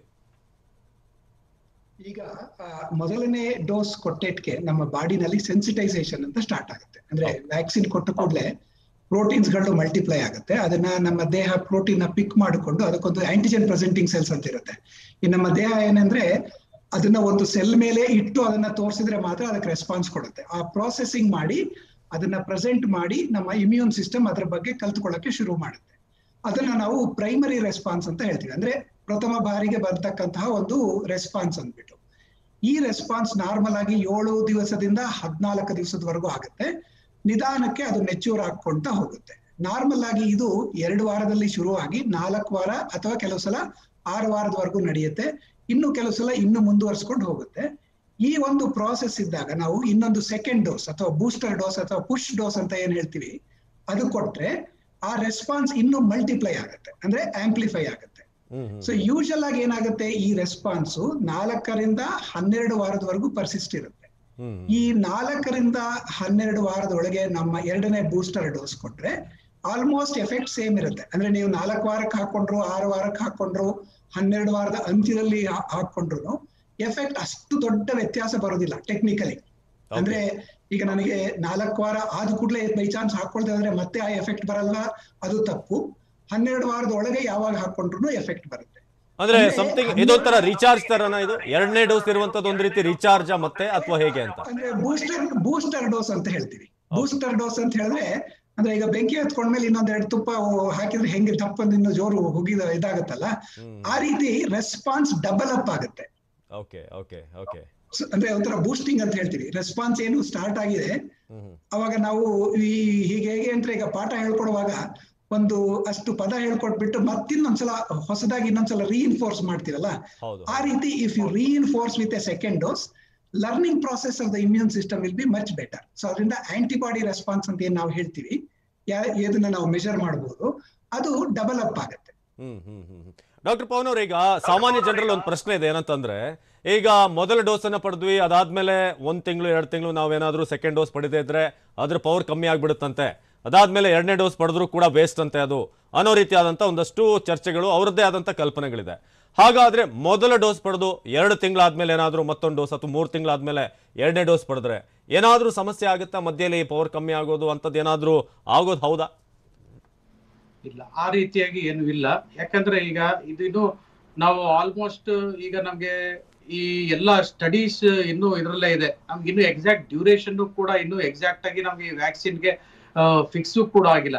ಬಟ್ ಈಗ ಪ್ರೆಸೆಂಟ್ ಏನಿದೆ ಪ್ರಿಲಿಮಿನರಿ ಸ್ಟಡೀಸ್ ಅಲ್ಲಿ ಈಗ ನಮ್ಗೆ ಫಸ್ಟ್ 28 ಡೇಸ್ ಅಂತ ಇದು ಮಾಡಿದ್ರು. ಬಟ್ ಈಗ ಸಾಕಷ್ಟು ಸ್ಟಡಿಗಳು ಬಂದ್ಮೇಲೆ ಕೂಡ 8 to 10 ವೀಕ್ಸ್ ಅಂತ ಇದೆ, ಮತ್ತೆ 4 to 8 ವೀಕ್ಸ್ ಅಂತ ಇದೆ, 6 to 8 ವೀಕ್ಸ್ ಅಂತ ಇದೆ. ಸೊ ಇಲ್ಲಿ ಇನ್ನೂ ನಮ್ಗೆ ಡ್ಯೂರೇಷನ್ ಎಕ್ಸಾಕ್ಟ್ ಆಗಿದಾಗಿಲ್ಲ. ಬಟ್ ನೀವು ಇದರಲ್ಲಿ ಡ್ಯೂರೇಷನ್ ಬಗ್ಗೆ ಅಷ್ಟಾಗಿ ತಲೆ ಕೆಡಿಸ್ಕೊಳ್ಳೋ ಅವಶ್ಯಕತೆ ಇಲ್ಲ. ಈಗ ನಾವು ಮೊದಲನೇ ಡೋಸ್ ತೆಗೆದುಕೊಂಡಾದ್ಮೇಲೆ ಅಟ್ಲೀಸ್ಟ್ 1 ತಿಂಗಳ ಕಾಲ ಆಗಿರ್ಬೇಕು. 1 ತಿಂಗಳ ಆದ್ಮೇಲೆ ನೀವು ಅಟ್ಲೀಸ್ಟ್ 2-3 ತಿಂಗಳಲ್ಲಿ ಯಾವಾಗ ಹಾಕಿಸ್ಕೊಂಡ್ರು ಏನು ತೊಂದರೆ ಇಲ್ಲ. ಈಗ ಪವರ್ ಕಮ್ಮಿ ಆಗೋದಾಗ್ಲಿ ಜಾಸ್ತಿ ಆಗೋದಾಗ್ಲಿ ಅವೆಲ್ಲ ಏನು ಆತರ ಏನು ಇರೋದಿಲ್ಲ. ನಮ್ಗೆ ಈಗಾಗಲೇ ಡಾಕ್ಟರ್ ಚಂದ್ರಶೇಖರ್ ಹೇಳ್ದಾಗೆ ನಮ್ಗೆ ಅಲ್ಲಿ ನಾವು ಅದನ್ನ ಬೂಸ್ಟ್ ಅಪ್ ಮಾಡ್ಬೇಕಾಗತ್ತೆ. ನಮಗೀಗ ಆ ಇಮ್ಯೂನ್ ರೆಸ್ಪಾನ್ಸ್ ಏನ್ ಡೆವಲಪ್ ಆಗಿದೆ, ನಮ್ಮ ದೇಹದಲ್ಲಿ ಆಂಟಿಬಾಡೀಸ್ ಏನ್ ಡೆವಲಪ್ ಆಗಿದೆ ಅದನ್ನ ಸಸ್ಟೈನ್ ಮಾಡಬೇಕಾಗಿದೆ. ಆ ಸಸ್ಟೈನ್ ಮಾಡೋದಕ್ಕೆ ನಾವೀಗ ಬೂಸ್ಟರ್ ಡೋಸ್ ಅನ್ನ ಕೊಡ್ಬೇಕಾಗತ್ತೆ. ಸೊ ಅದು ನಮಗೆ ಇನ್ನೂ ಸ್ವಲ್ಪ ಡಿಲೇ ಆದಷ್ಟು ಒಳ್ಳೇದೇ ಅಂತಾನೆ ಹೇಳ್ಬೇಕಾಗತ್ತೆ. ಈಗ ಕೆಲವಾರು ಜನಗಳಿಗೆ ನಮಗೂ ಬಂದು ಕೇಳ್ತಾರೆ, ಸರ್ ನಾವು ಮೊದಲನೇ ಡೋಸ್ ತೆಗೆದುಕೊಂಡಿದ್ವಿ, 1 ತಿಂಗಳಾಗೋಗಿದೆ, 2 ತಿಂಗಳಾಗೋಗಿದೆ, ಈಗ ವ್ಯಾಕ್ಸಿನೇಷನ್ ಸಿಗ್ತಾ ಇಲ್ಲ, ಸೊ ನಮ್ಗೆ ಪವರ್ ಕಮ್ಮಿ ಆಗುತ್ತಾ? ದಯವಿಟ್ಟು ಆತರ ಏನು ಆತಂಕಕ್ಕೆ ಒಳಗಾಗೋ ಅವಶ್ಯಕತೆ ಇಲ್ಲ. ಇನ್ನೂ 2 ತಿಂಗಳು ಆದ್ರೂ ಏನು ತೊಂದರೆ ಏನು ಆಗೋದಿಲ್ಲ. ಸೊ ನಾವು ನಿಧಾನವಾಗಿ ನೆಕ್ಸ್ಟ್ ಸೆಕೆಂಡ್ ಡೋಸ್ ಕೂಡ ನೀವು ತೆಗೆದುಕೊಳ್ಬಹುದಾಗಿದೆ. ಯಾಕಂದ್ರೆ ಈಗಾಗಲೇ ಈಗ ಸ್ಟೇಟ್ ಗವರ್ಮೆಂಟ್ ಕೂಡ ಈಗ ವ್ಯಾಕ್ಸಿನ್ ಅನ್ನ ಬುಕ್ ಮಾಡಿದೆ. ಮೋಸ್ಟ್ಲಿ ನಮ್ಗೆ ವ್ಯಾಕ್ಸಿನ್ ಎಲ್ಲರಿಗೂ ಸಿಗೋದಕ್ಕೆ ಇನ್ನೂ 2 ವಾರ ಅಥವಾ 3 ವಾರಗಳ ಕಾಲ ಬೇಕಾಗುವಂತ ಚಾನ್ಸಸ್ ಇದೆ. ಸೊ 2 ವಾರ 3 ವಾರ ಏನ್ ಲೇಟ್ ಆದ್ರೆ ಏನು ತಡ ಆಗೋದಿಲ್ಲ. ನೀವು ಲೇಟ್ ಆಗಿ ತೆಗೆದುಕೊಂಡ್ರು ಏನಾದ್ರೂ ಪವರ್ ಕಮ್ಮಿ ಆಗೋದಿಲ್ಲ. ಓಕೆ ಎಸ್ ಡಾಕ್ಟರ್ ಪವನ್ ಅವರೇ ಮಾತಾಡ್ತೀನಿ. ಈಗ ದಿವ್ಯಾ ಚಂದ್ರಾಧರ್ ಔಷಧಿ ತಜ್ಞರು ನಮ್ಮ ಜೊತೆ ದೂರವಾಣಿ ಸಂಪರ್ಕದಲ್ಲಿ ಜಾಯ್ನ್ ಆಗಿದ್ದಾರೆ. ಡಾಕ್ಟರ್ ದಿವ್ಯಾ ಅವರೇ, ಈಗ ಈ ಲಸಿಕೆ ಸಂಬಂಧಪಟ್ಟ ಹಾಗೆ ಏನು ಕನ್ಫ್ಯೂಷನ್ ಇದೆ ಜನರಲ್ಲಿ, ಅದನ್ನ ಕ್ಲಿಯರ್ ಮಾಡಬೇಕು ಅಂತ ಟಿವಿ9 ಉದ್ದೇಶ. ಯಾಕಂದ್ರೆ ಒಂದಷ್ಟು ಗೊಂದಲ ಇದ್ದೇ ಇರುತ್ತೆ, ಡಿಲೇ ಆಗ್ತಿದೆ ಅಂತ. ಸೊ ನೀವೇನಂತೀರಿ? ಕೋವಿಶೀಲ್ಡ್ ಇರ್ಬೋದು, ಕೋವ್ಯಾಕ್ಸಿನ್ ಈಗ ಡಿಲೇ ಆಗ್ತಾ ಇರೋದ್ರಿಂದ 2ನೇ ಡೋಸ್ ಜೊತೆಗೆ ಮೊದಲ ಈ 18 ವರ್ಷ ಮೇಲ್ಪಟ್ಟಂತವ್ರು ಕೂಡ ಈಗ ಮೊದಲ ಡೋಸ್ ಅನ್ನ ಪಡೆಯೋದಕ್ಕೆ ವೇಟ್ ಮಾಡ್ತಿದ್ದಾರೆ. ಸೊ ಇದರಿಂದ ಏನಾದರೂ ವ್ಯತ್ಯಾಸಗಳಾಗುತ್ತಾ? ನಿಮ್ಮ ಟೇಕ್ ಏನು ಅಂತ ಇದ್ರ ಬಗ್ಗೆ?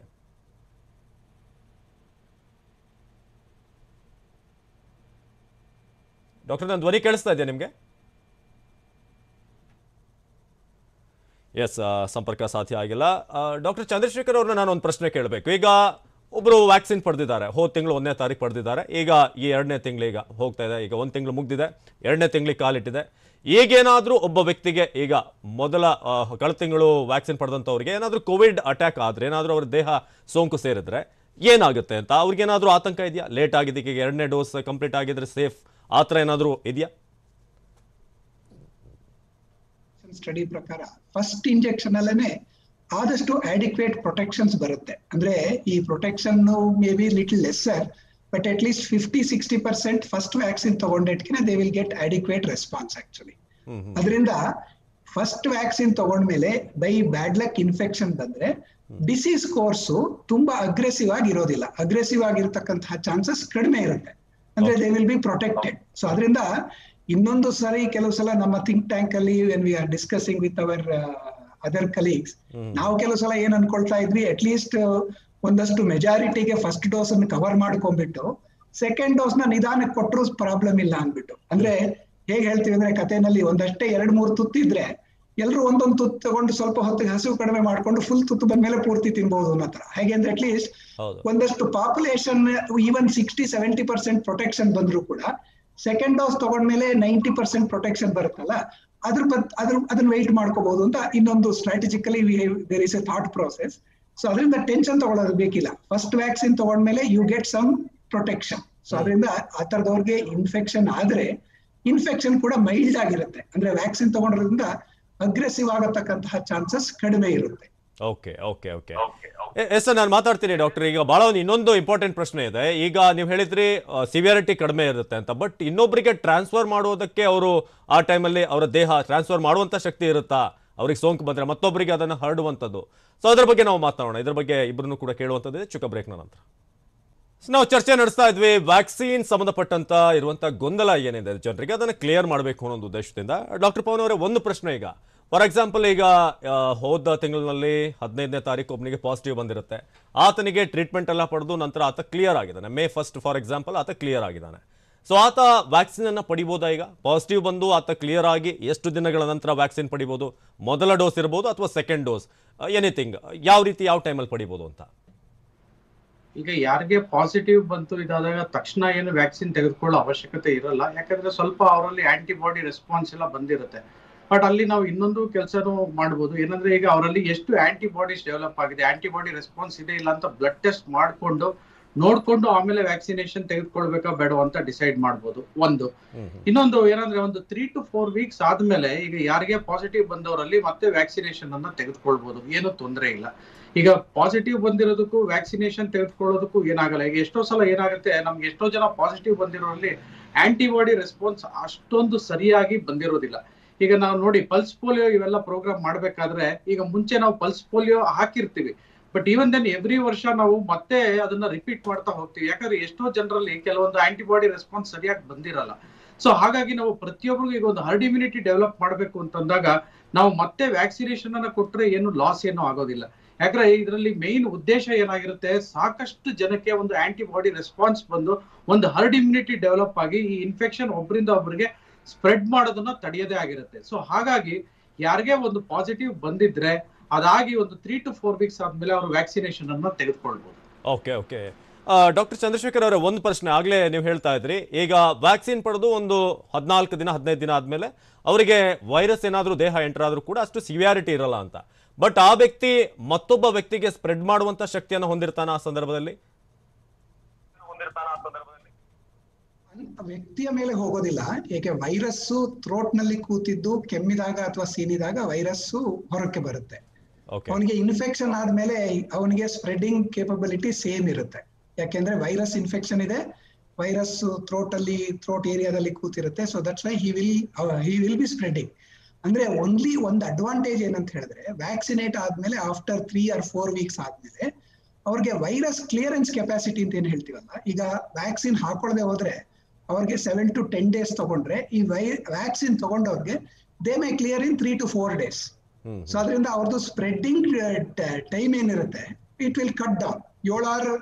7 days ಅಥವಾ 10 days ಸ್ಪ್ರೆಡ್ ಮಾಡ್ಕೊಳ್ತಾ ಹೋದ್ರೆ he will be contacting more larger number. ಈಗ 3-4 ದಿವಸ ಆದ್ರೆ ನಂಬರ್ಸ್ ಕಡಿಮೆ ಆಗ್ತಾ ಹೋಗುತ್ತೆ. ಅಂದ್ರೆ ಒಂದು ಸ್ಪ್ರೆಡಿಂಗ್ ಟೈಮ್ ಏನು ಕಡಿಮೆ ಆಗುತ್ತೆ ಅಂದ್ರೆ ವೈರಸ್ ಅವನು ಬೇಗ ಕ್ಲಿಯರ್ ಮಾಡ್ಕೋತಾನೆ ಅಂತ. ಸೊ ಅದರಿಂದ ಕಡಿಮೆ ಆಗುತ್ತೆ ವಿನಃ ಅಂದ್ರೆ ಈ ವ್ಯಾಕ್ಸಿನ್ ಇಂದ ವೈರಸ್ ಟ್ರಾನ್ಸ್ಮಿಷನ್ ಕಟ್ ಡೌನ್ ಆಗುತ್ತೆ ಈ ರೀತಿಯಾಗಿ. ಓಕೆ ಓಕೆ ಹಾ, ಆತರ ನೋಡಿದ್ರೆ ಇದು ಬೆನಿಫಿಟ್ ಇದೆ ವ್ಯಾಕ್ಸಿನ್ ಇಂದ. ಫೈನಲಿ ನಾವು ಡಾಕ್ಟರ್ ಪವನ್ ಅವ್ರನ್ನ ನಿಮ್ಮನ್ನು ಕೇಳಬೇಕು. ಪವನ್ ಅವರೇ, ಈಗ ಈ ಕೇಸ್ಗೆ ಸಂಬಂಧಪಟ್ಟ ಹಾಗೆ ನಾವು ನೋಡ್ತಾ ಇದ್ವಿ, 2ನೇ ಡೋಸ್ ಏನಿದೆ ಅದು ಡಿಲೇ ಆದಷ್ಟು ಕೂಡ ಸಮಸ್ಯೆ ಆಗುತ್ತೆ ಅನ್ನೋದ್ರ ಬಗ್ಗೆ ಒಂದಷ್ಟು ಕ್ಲಾರಿಟಿ ಕೊಟ್ರಿ. ಸೊ ಬೇಗ 28 ದಿನಗಳು ಅಂತ ಏನು 4 ವಾರ ಅಂತ ಇತ್ತು, ಅದರೊಳಗೆ ಪಡೆದ್ರೆ ಉತ್ತಮ ಅಂತ. ಸೊ ಅದನ್ನು ಹಾಗಾದ್ರೆ ಯಾಕೆ ಆ ಕಾನ್ಸೆಪ್ಟ್ ಬಂತು ಅಂತ? ಡಿಲೇ ಆದರೆ ಉತ್ತಮ ಅಂತ ನೀವು ಹೇಳಿದ್ರಿ, ಬಟ್ 1 ತಿಂಗಳಲ್ಲಿ ಆಲ್ಮೋಸ್ಟ್ 1 ತಿಂಗಳ ಡಿಫರೆನ್ಸ್ನಲ್ಲಿ 2 ಡೋಸ್ ಆಗಬೇಕು ಅನ್ನೋ ಕಾನ್ಸೆಪ್ಟ್ ಯಾಕೆ ಬಂತು, ಹೇಗೆ ಅಂತ? ಇಲ್ಲ, ಈಗ ಅದು ಸ್ಟಾರ್ಟಿಂಗ್ ಅಲ್ಲಿ ಏನಾಗುತ್ತೆ, ಯಾವುದೇ ಒಂದು ವ್ಯಾಕ್ಸಿನ್ ಅನ್ನ ಡೆವಲಪ್ ಮಾಡಬೇಕು ಅಂತಂದ್ರೆ ಇನ್ನು ಈಗ ನಮ್ಗೆ ಇದು 3rd ಫೇಸ್ ಟ್ರಯಲ್ ಇರೋವಾಗ್ಲೇನೆ ಈಗ ಸಾಕಷ್ಟು ವ್ಯಾಕ್ಸಿನ್ಗಳು ಮಾರುಕಟ್ಟೆಗೆ ಬಂತು. ಇವೆಲ್ಲ ಎಮರ್ಜೆನ್ಸಿ ಬೇಸಿಸ್ ಎಲ್ಲಾನು ಯೂಸೇಜ್ಗೆ ಇದು ಮಾಡಿದ್ದಾರೆ. ಈಗ ನಮ್ಗೆ 3rd ಫೇಸ್ ಆದ್ಮೇಲೆ ಇನ್ನು 4th ಫೇಸ್ ಬೇರೆ ಹೋಗ್ಬೇಕಾಗತ್ತೆ. 4th ಫೇಸ್ ಆಮೇಲೆ ಪೋಸ್ಟ್ ಮಾರ್ಕೆಟಿಂಗ್ ಸರ್ವೇಲೆನ್ಸ್ ಕೂಡ ಆಗ್ಬೇಕಾಗತ್ತೆ. ಒಂದು ವ್ಯಾಕ್ಸಿನ್ ಹೊರಗಡೆ ಬರ್ಬೇಕಂದ್ರೆ ಆಲ್ಮೋಸ್ಟ್ ಒಂದು 5-6 ವರ್ಷಗಳ ಕಾಲ ಆದ್ರೂ ಬೇಕಾಗುತ್ತೆ. ಆದ್ರೆ ಇಲ್ಲಿ ಎಮರ್ಜೆನ್ಸಿನಲ್ಲಿ ಇಲ್ಲೆಲ್ಲ ಪರ್ಮಿಷನ್ ಕೊಟ್ಟಿರ್ತಕ್ಕಂಥದ್ದು. ಸೊ ಈ ತರ ಇರುವಾಗ ಇನ್ನು ಸ್ಟಡೀಸ್ ಇನ್ನು ನಮ್ಗೆ ಹೊಸ ಪೇಪರ್ಗಳು ಪಬ್ಲಿಷ್ ಆಗ್ತಾ ಇದ್ದಾಗ ಏನಂದ್ರೆ ನಮಗೆ ಸ್ವಲ್ಪ ಚೇಂಜಸ್ ಬರುತ್ತೆ. ಇದರಲ್ಲಿ ಜನ ಆತಂಕಕ್ಕೆ ಒಳಗಾಗೋದು ಬೇಡ. ಈಗ ಸ್ಟಾರ್ಟಿಂಗ್ ಅಲ್ಲಿ ಏನಂದ್ರೆ ಒಂದು ಮಿನಿಮಮ್ 4 ವೀಕ್ಸ್ ಬೇಕು ಅಂತ ಹೇಳಿದ್ರು, ಬಟ್ ಆಮೇಲೆ ನಮಗೆ ಬೇರೆ ಸ್ಟಡೀಸ್ ಬಂದಾಗ ಏನಾಯ್ತು, 4 ವೀಕ್ಸ್ ಗಿಂತ ಇನ್ನು ಡ್ಯೂರೇಷನ್ ಜಾಸ್ತಿ ಇದ್ರೆ ನಮಗೆ ಆಂಟಿಬಾಡಿ ರೆಸ್ಪಾನ್ಸ್ ಇನ್ನೂ ಚೆನ್ನಾಗಿರುತ್ತೆ, ಯಾಕೆಂದ್ರೆ ಆ ಸಸ್ಟೈನಬಿಲಿಟಿ ಚೆನ್ನಾಗಿರುತ್ತೆ ಅಂತ ನಮ್ಗೆ ಒಂದು 2-3 ಪೇಪರ್ ಪಬ್ಲಿಷ್ ಆಯ್ತು. ಅದರಿಂದಾಗಿ ಈಗ 4 to 6 ವೀಕ್ಸ್ ಅಥವಾ 6 to 8 ವೀಕ್ಸ್, ಕೆಲವು ಇನ್ನೊಂದು ಪೇಪರ್ ಅಲ್ಲಿ 10 to 12 ವೀಕ್ಸ್ ಅಂತ ಬಂತು. ಸೊ ಹಾಗಾಗಿ ಗವರ್ಮೆಂಟ್ ಏನ್ ಮಾಡ್ತು, ಒಂದು 6 to 8 ವೀಕ್ಸ್ ಇದ್ರೆ ಬೆಟರ್ ಇರುತ್ತೆ ಅಂತ ಒಂದು ಡ್ಯೂರೇಷನ್ ಅನ್ನ ಫಿಕ್ಸ್ ಮಾಡಿದೆ.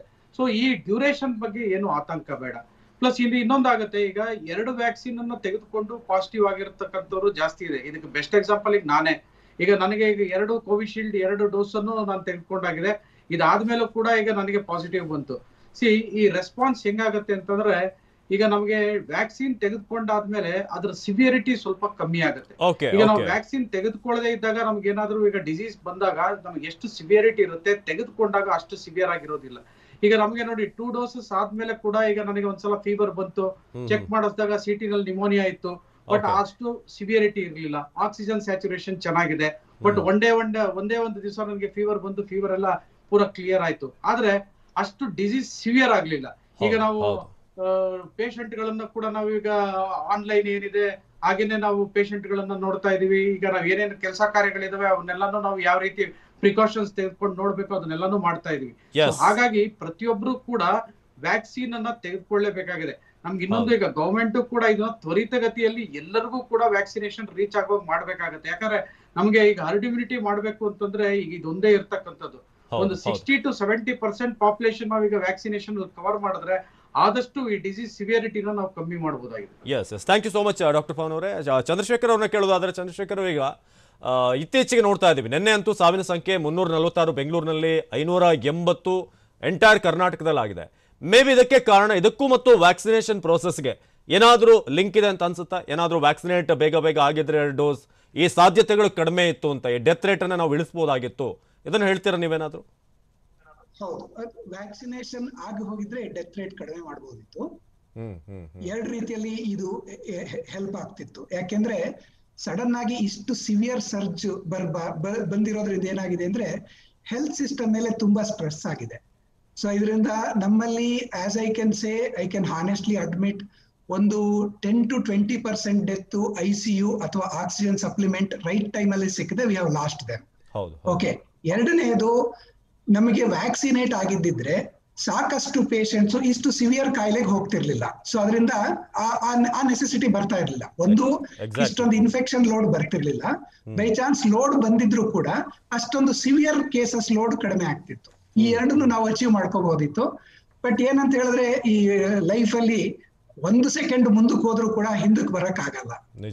ಓಕೆ, ಅದನ್ನ ಅನಾಲಿಸಿಸ್ ಮಾಡೋದ್ರಿಂದ ಏನು ಉಪಯೋಗ ಆಗೋದಿಲ್ಲ. ಮುಂದಕ್ಕೆ ಆಗ್ದಂಗೆ ಏನ್ ಮಾಡ್ಬೇಕು, ಈಗ we should go in a war footing, vaccinate, ನಮ್ಮ ಡಾಕ್ಟರ್ ಹೇಳ್ದಾಗೆ vaccinate as many people as possible, so that next wave can be curtail. ಯಾಕೆ ಪ್ರಶ್ನೆ ಕೇಳಿದೆ ಅಂತಂದ್ರೆ, ಈಗ ಪ್ರಶ್ನೆಗಳು ಬರ್ತಾ ಇದೆ, ವ್ಯಾಕ್ಸಿನೇಷನ್ ಪ್ರೋಸೆಸ್ ಕೂಡ ಅಷ್ಟೇ ಇಂಪಾರ್ಟೆಂಟ್ ಅಂತ. ಯಾಕಂದ್ರೆ ಲಾಕ್ಡೌನ್ ಯಾವ ರೀತಿ ಅಸ್ತ್ರನೋ, ವ್ಯಾಕ್ಸಿನೇಷನ್ ಪ್ರೋಸೆಸ್ ಕೂಡ ಮತ್ತೊಂದು ನಿಮ್ಗೆ ಆಲ್ಟರ್ನೇಟಿವ್, ಇದನ್ನ ಕಂಟ್ರೋಲ್ ಮಾಡೋಕೆ ಅನ್ನೋದು, ಇದು ನಿಜಾನ ಅಂತ? ಹೌದು, ಅದು ಪಕ್ಕಾ ನಿಜ. ವ್ಯಾಕ್ಸಿನೇಷನ್ ಮಾಡೋದ್ರಿಂದ ಏನಾಗುತ್ತೆ ಅಂದ್ರೆ ನಾವು ಕಾಯಿಲೆ ಜನಗಳಲ್ಲಿ ಬರೋದನ್ನ ಅವಾಯ್ಡ್ ಮಾಡ್ತೀವಿ, ಜನಗಳಿಗೆ ಸಿವಿಯರ್ ಕಾಯಿಲೆ ಬರೋದನ್ನ ಅವಾಯ್ಡ್ ಮಾಡ್ತೀವಿ. ಲಾಕ್ ಡೌನ್ ಅಲ್ಲಿ ಏನ್ ಮಾಡ್ತಿದೀವಿ ಅಂದ್ರೆ ಒಬ್ರೊಬ್ರು ಸೇರ್ಕೊಳ್ಳದೆ ಹರಡದಂಗ್ ನೋಡ್ಕೊಳ್ತೀವಿ. ಬಟ್ ಅದು ಕಾಯಿಲೆ ಸಿವಿಯರ್ ಬರೋದನ್ನ ಪ್ರಿವೆಂಟ್ ಮಾಡಕ್ ಬರಲ್ಲ. ಅಂದ್ರೆ ನಾವು ಒಬ್ರಿಂದ ಒಬ್ರಿಗೆ ಹರಡೋದನ್ನ ಕಡಿಮೆ ಮಾಡ್ಕೊಂಡು ಲೋಡ್ ನ ಇಮಿಡಿಯೇಟ್ ಆಗಿ ಇಷ್ಟು ದೊಡ್ಡದಾಗಿ ಬರ್ದಂಗ್ ನೋಡ್ಕೋಬಹುದೇ ವಿನಃ ಹರಡೋದನ್ನ ಅಥವಾ ಬರೋದನ್ನ ನಿಲ್ಸಕ್ ಬರೋದಿಲ್ಲ. ಅಂದ್ರೆ ಈಗ ಸಪೋಸ್ ನಾವೀಗ ವ್ಯಾಕ್ಸಿನೇಟ್ ಮಾಡಿಲ್ಲ, ಈಗ ನಾವು ಅವ್ರನ್ನೆಲ್ಲ ಬ್ಲಾಕ್ ಮಾಡಿದ್ವಿ ಇನ್ಫೆಕ್ಟ್ ಆಗದಂಗೆ, but they are still open for infection. ಈಗ ಅಲ್ಲದೆ ಹೋದ್ರೆ 3ನೇ ವೇವೋ 4ನೇ ವೇವೋ ಅಥವಾ 5ನೇ ವೇವೋ ಯಾವ್ದೋ ವೇವ್ ಅಲ್ಲಿ they may get the infection. So ಅದರಿಂದ ವ್ಯಾಕ್ಸಿನೇಟ್ ಮಾಡೋದ್ರಿಂದ ಈ ಎಲ್ಲ ವೇವ್ಸ್ ಗಳನ್ನ ನಾವು ನಿಧಾನಕ್ಕೆ we can make them not susceptible to infection, ಅಥವಾ ಸಸಿಪ್ಟಬಲ್ ಆದ್ರೂ ಕೂಡ ಲೋ ಪ್ರೊಫೈಲ್ ಅಲ್ಲಿ ಇದ್ದಾಗ we can definitely save them. Yes, ಸಾಕಷ್ಟು ಇನ್ಫಾರ್ಮೇಶನ್ ಕೊಡ್ತಾ ಇದ್ದೀರಿ ಸರ್. ನಾನು ಇನ್ನಷ್ಟು ಮಾತಾಡ್ತೀನಿ ನಿಮ್ಮನ್ನ. ಈಗ ನಮ್ಮ ಜೊತೆ ಡಾಕ್ಟರ್ ವಿಶಾಲ್ ರಾವ್ ಜಾಯ್ನ್ ಆಗಿದ್ದಾರೆ. ವಿಶಾಲ್ ರಾವ್ ಅವರೇ, ಈಗ ಸದ್ಯಕ್ಕೆ ನಾವು ಚರ್ಚೆ ಮಾಡ್ತಾ ಇದ್ವಿ, ಈ ಮೊದಲ ವ್ಯಾಕ್ಸಿನ್ ಡೋಸನ್ನು ಪಡೆದಾಯಿತು, ಅದಾದ್ಮೇಲೆ ಈಗ ಡಿಲೇ ಆಗ್ತಾ ಇದೆ, ಯಾಕಂದ್ರೆ ಶಾರ್ಟೇಜ್ ಇದೆ ವ್ಯಾಕ್ಸಿನ್ ಸಪ್ಲೈನದು. ಹಾಗಾಗಿ ಜನರಲ್ ಒಂದು ಆತಂಕ, ಏನಾದರೂ ಈ ಡಿಲೇ ಆಗಿಬಿಟ್ರೆ ನಾನು ಮೊದಲು ಪಡೆದಂಥ ವ್ಯಾಕ್ಸಿನ್ ಏನಾದರೂ ವೇಸ್ಟ್ ಆಗಿಬಿಡುತ್ತಾ, ಅದು ಬಾಡಿಯ ಮೇಲೆ ಎಫೆಕ್ಟನ್ನು ಕಳೆದುಕೊಳ್ತಾ ಹೋಗುತ್ತಾ ಅನ್ನೋದು. ಸೊ ಅದಕ್ಕೆ ಸಂಬಂಧಪಟ್ಟ ಹಾಗೆ ನಿಮ್ಮ ಟೇಕ್ ಏನು, ನೀವೇನಂತೀರಿ? ಈ ಡಿಲೇಯಿಂದ ಏನು ಆತಂಕ ಪಡಬೇಕಾ, ಇಲ್ಲ ತೊಂದರೆ ಇಲ್ಲ, ನೀವು ಆರೋಗ್ಯವಾಗಿ ಇಮ್ಯುನಿಟಿ ಬೂಸ್ಟ್ ಆಗಿರುತ್ತೆ, ಚೆನ್ನಾಗಿರ್ತೀರಿ ಅಂತ ಹೇಳ್ತೀರಾ, ಹೇಗೆ? ನಮಸ್ಕಾರ. ಇದಕ್ಕೆ ಮುಖ್ಯವಾಗಿ ಅರ್ಥ ಮಾಡ್ಕೊಳ್ಳೋ ವಿಷಯ ಏನು ಹೇಳಿದ್ರೆ, ಈಗ ರೀಸೆಂಟ್ ಆಗಿ ಲ್ಯಾನ್ಸೆಟ್ ಅಲ್ಲಿ ಯಾವುದು ಈ ಕೋವಿಶೀಲ್ಡ್ ಅಂತ ಇವರಲ್ಲಿ ಯಾರು ಸಂಶೋಧನೆ ಮಾಡಿದ್ರು ಈ ವ್ಯಾಕ್ಸಿನ್ಸ್ಗಳ ಬಗ್ಗೆ, ಅವರೊಂದು ಇಂಟ್ರೆಸ್ಟಿಂಗ್ ಮಾಹಿತಿ ಕೊಟ್ಟಿದ್ರು. ವಾಯ್ಸಿ ಎಟಾಳ್ ಹೇಳುವ ಗ್ರೂಪ್, ಅವರು ಸಂಶೋಧನೆ ಮಾಡಿದ್ರ ನಿಟ್ಟಲ್ಲಿ ಸಿಂಗಲ್ ಡೋಸ್ ಎಫಿಕಸಿ ಹೇಳುವ ಒಂದು ಚಿಕ್ಕ ಸಂಶೋಧನೆ ಮಾಡಿ ಅದರಲ್ಲಿ ಆ ಟ್ರಯಲ್ ಅಲ್ಲಿ ಅವರು ಡೇಟಾ ಕೊಟ್ಟರು. ಅದರಲ್ಲಿ ಅವ್ರು ಏನ್ ಹೇಳಿದ್ರು, 90 day efficacy of single dose efficacy was up to 76% ಹೇಳಿದ್ರು. ಸೊ ಜನರ ವೀಕ್ಷಕರ ಮಾಹಿತಿಗೋಸ್ಕರ ಮೊದಲನೇ ಡೋಸ್ ಸಿಕ್ಕಿದ್ರು ಕೂಡ ನಿಮಗೆ ಪಾರ್ಷಿಯಲ್ ಇಮ್ಯುನಿಟಿ ಸಿಗುವುದು ಮಾಹಿತಿ ನಮಗೆ ಈಗ ಸಂಶೋಧನೆಗಳು ಹೇಳಿದೆ. ಆದ್ರಿಂದಾಗಿ ದಯವಿಟ್ಟು ಆತಂಕ ಪಡಬೇಕಾಗಿಲ್ಲ. ಎರಡನೇ ವಿಷಯ, ಈಗ ನೀವು ಕೋವಿಶೀಲ್ಡ್ ತಗೊಂಡಿದ್ರೆ ಕೋವಿಶೀಲ್ಡ್ ಕೊಡುವ ಡೇಟಾ ಏನ್ ಹೇಳುತ್ತೆ, ನಿಮ್ಮ maximum efficacy is better if it is taken after 3 months. Up to 3 months ವರೆಗೆ ತಗೊಂಡಿದ್ರು ಕೂಡ ಎಫಿಕಸಿ ಒಳ್ಳೆಯದಿರುತ್ತೆ ಹೇಳುವ ಮಾಹಿತಿಗಳು ಉಂಟು. ಆ ಕಾರಣದಿಂದ ದಯವಿಟ್ಟು ಆತಂಕ ಪಡುವುದು ಬೇಡ. ಕೇಂದ್ರ ಸರ್ಕಾರ, ರಾಜ್ಯ ಸರ್ಕಾರ ಅವ್ರ ನಿಟ್ಟಲ್ಲಿ ಏನೇನಾಗತ್ತೆ ಅದು ಪ್ರಯತ್ನ ಮಾಡ್ತಾ ಇದ್ದಾರೆ ಈ ವ್ಯಾಕ್ಸಿನ್ಗಳನ್ನು ತಯಾರು ಮಾಡಕ್ಕೆ, ಮತ್ತೆ ಅದನ್ನು ಖಾಸಗಿ ಮತ್ತೆ ಗವರ್ಮೆಂಟ್ ಆಸ್ಪತ್ರೆಗಳಲ್ಲಿ ಸೌಲಭ್ಯಗಳನ್ನು ಅವೈಲೇಬಲ್ ಮಾಡಕ್ಕೆ.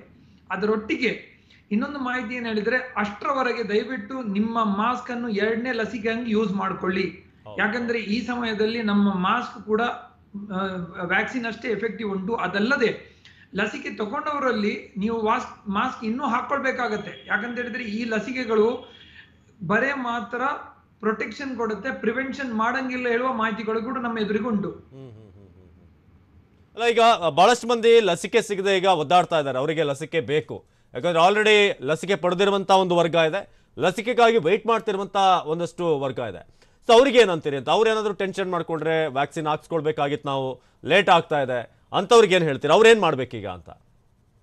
ಸೊ ಈ ಆತಂಕ ಪೂರ್ತಿ ದೇಶದಲ್ಲಿ ಇವತ್ತಿಗೆ ಉಂಟು. ಎಸ್ಪೆಷಲಿ 18ರಿಂದ 45 ವರ್ಷದ ವಯಸ್ಸಿನವರಲ್ಲಿ ಜಾಸ್ತಿ ಉಂಟು. ಮುಖ್ಯವಾಗಿ ಅರ್ಥ ಮಾಡ್ಕೊಳ್ಳುವ ವಿಷಯ ಇದರಲ್ಲಿ, ಈ ಸಮಯದಲ್ಲಿ ಈ ವೈರಸ್ಸು, ಈ ಸೋಂಕು ಹರಡುವುದು ಈ ವೈರಸ್ಸಿಗೆ ಕೈಕಾಲಿಲ್ಲ. ಇದನ್ನು ಹರಡಿಸುವವರು ನಾವು.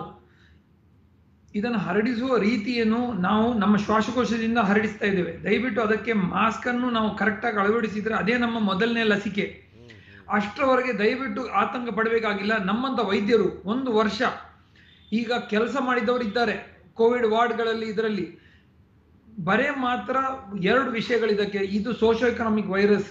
ಈ ಸೋಶಿಯೋ ಎಕನಾಮಿಕ್ ವೈರಸ್ ಹರಡುವುದು ಸೋಷಿಯಲ್ ಆಕ್ಟಿವಿಟಿ ಮತ್ತು ಇಕನಾಮಿಕ್ ಆಕ್ಟಿವಿಟಿಯಿಂದ. ಅಂತ ಸಂದರ್ಭಗಳಲ್ಲಿ ನಮ್ಮ ವೀಕ್ಷಕರೊಟ್ಟಿಗೆ ನಮ್ಮ ನಿವೇದನೆ ಏನು ಹೇಳಿದ್ರೆ, ನಿಮ್ಮ ಆವರಣಗಳನ್ನು ನಾವು ಹಾಸ್ಪಿಟಲ್ ಅಲ್ಲಿ ಹೆಂಗೆ ನಡೆಸಿದ್ದೇವೆ ಹಂಗೆ ನಡೆಸಿರಿ, ಏನೂ ಆಗುವುದಿಲ್ಲ. ಅಷ್ಟರವರೆಗೆ ವ್ಯಾಕ್ಸಿನ್ ಬಂದೇ ಬರುತ್ತೆ. ನೆಕ್ಸ್ಟ್ 2-3 ವಾರಗಳಿಗೆ ಏನೇನು ಪ್ರಯತ್ನಗಳು ನಡೀತಾ ಉಂಟು ಅದೆಲ್ಲ ಆಗ್ತಾ ಉಂಟು. ಅಷ್ಟರವರೆಗೆ ಸಿಗುವಂಗೆ ಸರ್ಕಾರಗಳು ಮಾಡ್ತಾರೆ. ಬಟ್ ಅಷ್ಟರವರೆಗೆ ನಮ್ಮೆಲ್ಲರ ಒಂದೇ ನಿವೇದನೆ ನಿಮ್ಮೊಟ್ಟಿಗೆ ಮಾಸ್ಕ್ ಅನ್ನೇ ಮೊದಲನೇ ಲಸಿಕೆಯಾಗಿ ನಡೆಸಿಕೊಳ್ಳಿ. ನಿಜ ಅದ್ಭುತವಾಗಿ ಹೇಳಿದ್ರಿ ನೀವು. ಚಂದ್ರಶೇಖರ್ ಅವರೇ, ಇಲ್ಲಿ ವಿಶಾಲ್ ರಾವ್ ಅವರು ಬಹಳ ಉತ್ತಮವಾದಂಥ ಒಂದು ಮಾತನ್ನು ಹೇಳಿದ್ರು. ಯಾಕಂದ್ರೆ ಸಾಮಾನ್ಯವಾಗಿ ಈ ಕಾಡಲ್ಲಿ ಒಂದು ಮನೆ ಇದೆ ಅಂತಂದ್ರೆ, ಹುಲಿ ಸಿಂಹ ಏನಾದರೂ ಬರುತ್ತೆ ಅಂತಂದ್ರೆ ಬಾಗಿಲು ಹಾಕೊಳ್ಬೇಕು ಫಸ್ಟ್, ಅದೇ ಮಾಸ್ಕ್. ಇಲ್ಲ ಬಾಗಿಲೆಲ್ಲ ಹಾಕಲ್ಲ, ನಾವು ಓಪನ್ ಇಡ್ತೀವಿ ಅಂತಂದ್ರೆ ಒಳಗೆ ಬಂದ್ಮೇಲೆ ಹೇಗೆ ಅದನ್ನು ಫೈಟ್ ಮಾಡಬೇಕು ಅನ್ನೋದು ಎರಡನೇದು, ಅದು ವ್ಯಾಕ್ಸಿನ್. ಸೊ ಏನಂತೀರಿ ಈ ವಿಚಾರಕ್ಕೆ ಸಂಬಂಧಪಟ್ಟ ಹಾಗೆ? ನೀವು ಹೇಳಿದ್ರೆ ಸಿಮಿಲಿ ಬೆಸ್ಟ್ ಅದು ಆಕ್ಚುಲ್ ಆಗಿ. ನಾವು ಅದನ್ನು ಒಳಕ್ಕೆ ಬರ್ದಂಗೆನೆ ನೋಡ್ಕೊಳ್ಳೋದು ಬೆಸ್ಟ್. ಅಂದ್ರೆ ಬಂದ ಮೇಲೆ ಹೊಡೆದಾಡೋದಕ್ಕೂ ರೆಡಿ ಇರಬೇಕು. So first step Vishal Rao ಹೇಳ್ದಂಗೆ ಒಳಕ್ ಬರ್ದಂಗೆ ನೋಡ್ಕೊಳ್ಳಿ. ಜೊತೆನಲ್ಲಿ ವ್ಯಾಕ್ಸಿನ್ ತಗೊಂಡು ಬೈ ಚಾನ್ಸ್ ಬ್ಯಾಡ್ ಲಕ್ ಬಂದ್ರೆ ಅದ್ರ ಜೊತೆ ಹೇಗ್ ಹೊಡೆದಾಡ್ಬೇಕು ತಯಾರು ಮಾಡ್ಕೊಳ್ಬೇಕು. ಸೊ ನಾವು ಪ್ರಯಾರಿಟಿ ಫಸ್ಟ್ ಏನ್ ಕೊಡ್ಬೇಕು ಅಂದ್ರೆ ಒಳಗ್ ಬರ್ದಂಗೆ ನೋಡ್ಕೋಬೇಕು. ನೀವ್ ಹೇಳ್ದಂಗೆ ಫುಲಿ ಇದೆಲ್ಲ ಬರೋ ಚಾನ್ಸಸ್ ಇದ್ದಾಗ ಬಾಗಿಲು ಭದ್ರವಾಗಿ ಹಾಕೊಂಡು ಕೂತ್ಕೋಬೇಕು. ಬಂದ ಮೇಲೆ ಅದನ್ನ ಹೇಗೆ ಹೊಡೆದಾಡ್ಬೇಕು ಅದನ್ನು ಕೂಡ ತಯಾರು ಮಾಡಿ ಇಟ್ಕೊಳ್ಬೇಕು. ಅದನ್ನ ನಾವು ಸೆಕೆಂಡ್ ಲೆವೆಲ್ ಅಲ್ಲಿ ಮಾಡ್ಕೊಳ್ತಾ ಹೋಗ್ಬೋದು. ಹೌದು. ಜೊತೆಗೆ ಈ ಒಂದಷ್ಟು ಯುವಕರಿಗೆ, ಯಾಕಂದ್ರೆ ಯುವಕರಲ್ಲಿ ಹೆಚ್ಚಾಗಿ ಕೇಸ್ಗಳು ಬರ್ತಾ ಇದೆ, ಡೆತ್ ಕೇಸ್ಗಳು ಕೂಡ ಆಗ್ತಾ ಇದೆ. ಯಾಕಂದ್ರೆ ಈ ಸ್ಯಾಚುರೇಷನ್ ಡಿಪ್ ಆಗ್ತಿರೋದೆಲ್ಲ ನೋಡ್ತಾ ಇದ್ದೀವಿ. ಸೊ ಅವ್ರಿಗೆ ಏನಂತೀರಿ ಅಂತ, ಈಗ ಎರಡನೇ ಅವರಿಗೆ ಒಂದು ವ್ಯಾಕ್ಸಿನ್ ಸಿಗ್ತಾ ಇಲ್ಲ, ಅದೊಂದು ಆತಂಕ ಇದೆ. ಎರಡನೇದಾಗಿ ಎಲ್ಲಿ ಬಂದ್ಬಿಟ್ರೆ ಏನ್ ನಮ್ ಕತೆ ಅಂತ. ಸೊ ಮಾಸ್ಕ್ ಅನ್ನು ಹೊರತುಪಡಿಸಿ ಬೇರೆ ಏನ್ ಹೇಳ್ತೀರಿ ಅಂತ ಈ ಒಂದಷ್ಟು ಪರದಾಡ್ತಿರುವಂತ ಒಂದಷ್ಟು ವರ್ಗ ಇದೆ. ಒಂದು ಇಂಪಾರ್ಟೆಂಟ್ ನಾನು ಏನ್ ಅಬ್ಸರ್ವ್ ಮಾಡಿದೀನಿ ಅಂದ್ರೆ ಲಾಸ್ಟ್ ಒಂದು ವಾರ 2 ವಾರದಿಂದ ಈ ಯುವಕರು ಅವರ ಸಿಂಪ್ಟಮ್ಸ್ ನ ನೆಗ್ಲೆಕ್ಟ್ ಮಾಡ್ತಾ ಇದ್ದಾರೆ. ಸೊ ಜಸ್ಟ್ ಆಗಿ ಮೈಲ್ಡ್ ಮೂಗಿನಲ್ಲಿ ಕೊಸರು ಬಂದಂಗೆ, ಗಂಟ್ಲು ಕೆರೆತ ಬಂದ ಹಾಗೆ, ಲೈಟ್ ಆಗಿ ಜ್ವರ ಬಂದ ಕೂಡ್ಲೇನೆ ಭಯ ಪಡ್ಕೊಳ್ಳೋದೇನೆ ಟೆಸ್ಟ್ ಮಾಡಿಸ್ಕೊಳ್ಬೇಕು. ಸೊ ಯಾಕೆಂದ್ರೆ ಇಲ್ಲಿ ಏನಾಗ್ತಾ ಇದೆ ಅಂದ್ರೆ ಅವರು ಸ್ವಲ್ಪ ಲೇಟ್ ಆಗಿ they are reporting to the hospital. Actual ಆಗಿ ನಮಗೆ ಬಿಗಿನಿಂಗ್ ಸ್ಟೇಜ್ ಅಲ್ಲೇನೆ ಫಸ್ಟ್ 3 ವಾರ ಅಥವಾ 3 ದಿವಸ ಅಥವಾ 4 ದಿವಸದೊಳಗೆ ಸಿಕ್ಕಿ ಏನಾದ್ರೂ ಟ್ರೀಟ್ಮೆಂಟ್ ಅಥವಾ ಮಾನಿಟರಿಂಗ್ ಮಾಡತಕ್ಕಂತ ಒಂದು ಚಾನ್ಸ್ ಸಿಕ್ಕಿದ್ರೆ ಅವ್ರನ್ನ ನಾವು ಆರಾಮಾಗಿ ತೊಂದರೆ ಆಗದಂಗೆ ನೋಡ್ಕೊಳ್ಬಹುದು. ಅದು ಒಂದು critical point they should remember. ಎರಡನೇದು ಏನಂದ್ರೆ, ನಾನು ಇನ್ನೂ ಚಿಕ್ಕ ವಯಸ್ಸು, ನನಗ್ ಬರಲ್ಲ ಅನ್ನತಕ್ಕಂತ ಒಂದು ಬಂಡ ಧೈರ್ಯನ ಬಿಟ್ಟು ನೀಟಾಗಿ ಎಲ್ಲ ಏನು ಕೋವಿಡ್ ಪಾಲಿಸೀಸ್ ಇದೆ, ಮೂಗಿಗೆ ಆದಷ್ಟು ಮಾಸ್ಕ್ ಹಾಕೊಳ್ಳೋದು, ಎಸ್ಪೆಷಲಿ ತುಂಬಾ ಕ್ರೌಡ್ ಇರೋ ಏರಿಯಾಗೆ ಹೋಗ್ಲೇಬೇಕು ಅನ್ನತಕ್ಕಂತಹ ಪರಿಸ್ಥಿತಿ ಇದ್ರೆ ಡಬಲ್ ಮಾಸ್ಕ್ ಹಾಕೊಳ್ಳತಕ್ಕಂಥದ್ದು, hand washing, keeping social distance, ಅದನ್ನ ಮೈಂಟೈನ್ ಮಾಡ್ಕೊಳ್ತಾನೆ ಇರಬೇಕು. ಇದನ್ನ ವ್ಯಾಕ್ಸಿನ್ ಹಾಕೊಂಡ ಮೇಲೂ ಕೂಡ ಇನ್ನು 1 ಅಥವಾ 2 ವರ್ಷದವರೆಗೂ ಇದನ್ನ ಪಾಲಿಸಿ ಮಾಡತಕ್ಕಂತ ನೆಸೆಸಿಟಿ ಇರುತ್ತೆ. ಸೊ ಅಂದ್ರೆ ಸುಮ್ನೆ ನನ್ ಚಿಕ್ಕ ವಯಸ್ಸು, ನನಗ್ ಬರಲ್ಲ, ನನ್ಗಿದಲ್ಲ, ಈ ತರ ಡಿನೈ ಮಾಡ್ಕೊಂಡು ಕೂತ್ಕೊಳ್ಳೋದ್ರಿಂದ ಪ್ರಿಕಾಷನ್ಸ್ ತಗೊಳ್ಳೋದು ಅವಾಯ್ಡ್ ಆಗ್ತಾ ಇದೆ, ಮತ್ತೆ ಅರ್ಲಿ ಡಿಟೆಕ್ಷನ್ಸ್ಗೂ ತೊಂದರೆ ಆಗ್ತಾ ಉಂಟು. ನಿಜ. ಡಾಕ್ಟರ್ ವಿಶಾಲ್ ರಾವ್, ಈಗ ಒಂದು ಪ್ರಶ್ನೆ ಏನಂತಂದ್ರೆ, ನೀವು ಹೇಳಿದ್ರಿ 90 ಡೇಸ್ ಒಂದು ಎಫಿಕಸಿ ಇದೆ ಅಂತ, ಅಂದ್ರೆ ಆಲ್ಮೋಸ್ಟ್ ಅಷ್ಟು ಟೈಮ್ ಇದೆ, ಅದಕ್ಕೆ ಪವರ್ ಇರುತ್ತೆ, ಯಾವುದೇ ತೊಂದರೆ ಇಲ್ಲ. ಯಾರೊಬ್ಬ ವ್ಯಾಕ್ಸಿನ್ ಪಡೆದು 3 ತಿಂಗಳ ತನಕ ಮತ್ತೊಂದು ಡೋಸ್ ಪಡೆದಿದ್ರು ಕೂಡ ಆತ ಸೇಫ್ ಆಗಿರ್ತಾನೆ ಅನ್ನೋ ನಿಮ್ಮ ಮಾತುಗಳು. ಸೊ ಇದೇನಾದ್ರೂ ಈಗ ಸೆಪ್ಟೆಂಬರ್ನಲ್ಲಿ ಮತ್ತೆ 3ನೇ ವೇವ್ ಬರುತ್ತೆ ಅಂತ ಹೇಳಲಾಗ್ತಾ ಇದೆ. ಇದಕ್ಕೇನಾದ್ರೂ ಸಪೋರ್ಟಿವ್ ಆಗುತ್ತಾ? ಡಿಲೇ ಆದ್ರೆ ಒಳ್ಳೇದು ಅಂತ ಹೇಳ್ತೀರಾ? ಹಲವಾರು ಎಕ್ಸ್ಪರ್ಟ್ಸ್ಗಳು ಇದನ್ನು ಪುನಃ ಹೇಳಿದ್ದಾರೆ, ದಟ್ ಈ ಲಸಿಕೆಯ ರಕ್ಷಣೆ 3ನೇ ವೇವಿಗೆ 2ನೇ ವೇವಿಗೆ ಅಲ್ಲ ಹೇಳಿ. ಸೊ ಈ ಮಾತನ್ನು ಜನಸಾಮಾನ್ಯ ಅರ್ಥ ಮಾಡೋದು ಮುಖ್ಯ. ಈ ಲಸಿಕೆಯ ಪ್ರಯಾಸ ಏನ್ ನಡೀತಾ ಉಂಟು, ಇದು 3ನೇ ಅಲೆಗೆ 2ನೇ ಅಲೆಗೆ ಅಲ್ಲ. ಈ 2ನೇ ಅಲೆ ಈಗ ಪೀಕಲ್ಲಿ ಉಂಟು ಇವತ್ತಿಗೆ. ಸೊ ಈ ಹಂತದಲ್ಲಿ ಪ್ರಯತ್ನಗಳೆಲ್ಲ ನಡೀತಾ ಉಂಟು, ತಯಾರಿಗಳು ನಡೀತಾ ಉಂಟು. ಈಗ ಲಾಕ್ಡೌನು ಕೂಡ ಆಗೋಗಿದೆ. ಸೊ ಈ ಸಂದರ್ಭದಲ್ಲಿ ವ್ಯಾಕ್ಸಿನೇಷನ್ಗೆ ನ್ಯಾಚುರಲಿ ಕೆಲವು ತೊಂದರೆಗಳು ಬರ್ಬೋದು ಈ ಲಾಕ್ಡೌನ್ ಇದ್ದ ಕಾರಣ. ಬಟ್ ಆದ್ರೂ ಕೂಡ ಜನರು ಆತಂಕ ಪಡದೆ, ಮೊದಲನೇದಾಗಿ ಈಗ ಈ ಸೋಂಕಿನ ಪ್ರಮಾಣವನ್ನು ಕಡಿಮೆ ಮಾಡುವಂತ ಪ್ರಯಾಸಗಳು ನಡೀತಾ ಉಂಟು ಸರ್ಕಾರದಿಂದ. ಅದಕ್ಕೆ ನಾವೆಲ್ಲರೂ ಸಹಯೋಗ ಮಾಡಬೇಕಾಗತ್ತೆ. ಈಗ ಈ 3 ತಿಂಗಳ ಟೈಮ್ ಏನಿದೆ, ನೀವು ಹೇಳಿದ್ರೆ 3ನೇ ವೇವ್ಗೆ ಅಂತಾನೆ ವ್ಯಾಕ್ಸಿನೇಷನ್ ಪ್ರೋಸೆಸ್ ರೆಡಿ ಆಗ್ತಿರೋದು ಅಂತ. ಈಗ 2ನೇ ಪ್ರೋಸೆಸ್ನಲ್ಲಿ ಈಗ ಏನು ಮೊದಲ ಡೋಸನ್ನು ಪಡೆದಿದ್ದಾರೆ, ಸೊ ಅವ್ರು ಏನು ಮಾಡಬೇಕು? ಈಗ ಅವರ ಇಮ್ಯುನಿಟಿ ಇನ್ನಷ್ಟು ಬರೀ ವ್ಯಾಕ್ಸಿನ್ ಹಾಕಿ ನಾವು ಯಾವುದೇ ಆಹಾರ ಸೇವಿಸಿದ್ರೆ ಓಕೆ ಅಂತನೋ, ಅಥವಾ ಅವ್ರ ಕಡೆಯಿಂದನೂ ಕೂಡ ಫುಡ್ ವಿಚಾರದಲ್ಲಿ, ಅವರ ಒಂದಷ್ಟು ಆಚಾರ ವಿಚಾರಗಳಲ್ಲಿ ಏನಾದರೂ ಬದಲಾವಣೆ ಮಾಡ್ಕೊಳ್ಬೇಕಾ ಹೇಗೆ ಅಂತ, ಅದನ್ನು ಹಾಗೆ ಹಿಡಿದಿಟ್ಕೊಳ್ಳೋಕೆ ಇಮ್ಯುನಿಟಿಯನ್ನು? ಈಗ ಅವಿನಾಶ್, ನಾವು ನಮ್ಮ ಉದಾಹರಣೆಗೆ ನಾನು ಏನು ಕೊಡ್ಬೋದು, ನಾವು ಲಸಿಕೆ ಬರುವ ಮೊದಲು ನಾವು ಕೂಡ ನಮ್ಮ ಕೆಲಸ ಮಾಡ್ಕೊಂಡಿದ್ದೇವೆ ವೈದ್ಯರು. ನಮ್ಮ ಮೊದಲನೇ ಲಸಿಕೆ ಇದ್ದದ್ದು ಮಾಸ್ಕ್, ಎರಡನೇದದ್ದು 3 ವಿಷಯಗಳು. ನಮ್ಮ ಒಳಗೆ ಒಳ್ಳೆ ಉಸಿರು, ಯೋಗ ಪ್ರಾಣಾಯಾಮ ಮಾಡಿ ಒಳ್ಳೆ ಡೈಲಿ ಉಸಿರು ತಗೊಳ್ಳೋದು. ಈಗ ನಾವು ಸಾಮಾನ್ಯವಾಗಿ ಒಂದು ಉಸಿರಲ್ಲಿ ನಾವು 1 ಮಿನಿಟಲ್ಲಿ 12 ಉಸಿರು ತಗೊಳ್ತೇವೆ.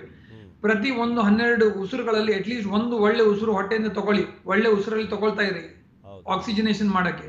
ಎರಡನೇದು ಚೆನ್ನಾಗಿ ನೀರು ಕುಡಿತಾ ಇರೋದು. 3ನೇದು ನ್ಯೂಟ್ರಿಷನ್. ಬರೀ ಮಾತ್ರ ಡಯಟ್ ಅಲ್ಲಿ ಕ್ಯಾಲರಿ ಅಲ್ಲ, ನ್ಯೂಟ್ರಿಷನ್ ಬೇಕಾಗತ್ತೆ. ಅದಕ್ಕೆ ಸೊಪ್ಪು ಪದಾರ್ಥ, ಹಣ್ಣು ಕಾಯಿ, ಮೊಳಗೆ ಬರುವ ಕಾಳು ಇಂಥದ್ದೆಲ್ಲ ಜಾಸ್ತಿ ತಗೊಳ್ಳಿ. ಆವಾಗ ನಮ್ಮ ರೋಗ ನಿರೋಧಕ ಶಕ್ತಿ ಆಪ್ಟಿಮಲ್ ಆಗಿರುತ್ತೆ ಹೇಳಕ್ಕೆ ಇಷ್ಟಪಡ್ತೀನಿ.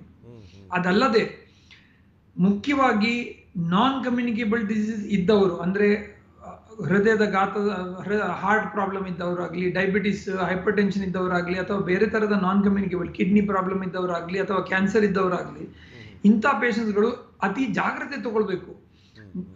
ಈ ಟೈಮಲ್ಲಿ ಅವರು ಆಸ್ಪತ್ರೆಗಳಿಗೆ ಜಾಸ್ತಿ ಹೋಗಿ ರೆಗ್ಯುಲರ್ ಚೆಕಪ್ ಮಾಡಿಕೊಂಡು ಕ್ಲೋಸ್ ಮಾನಿಟರಿಂಗ್ ಅಲ್ಲಿ ಇಡಬೇಕು, ಇದು ಬಾರಿ ಮುಖ್ಯ.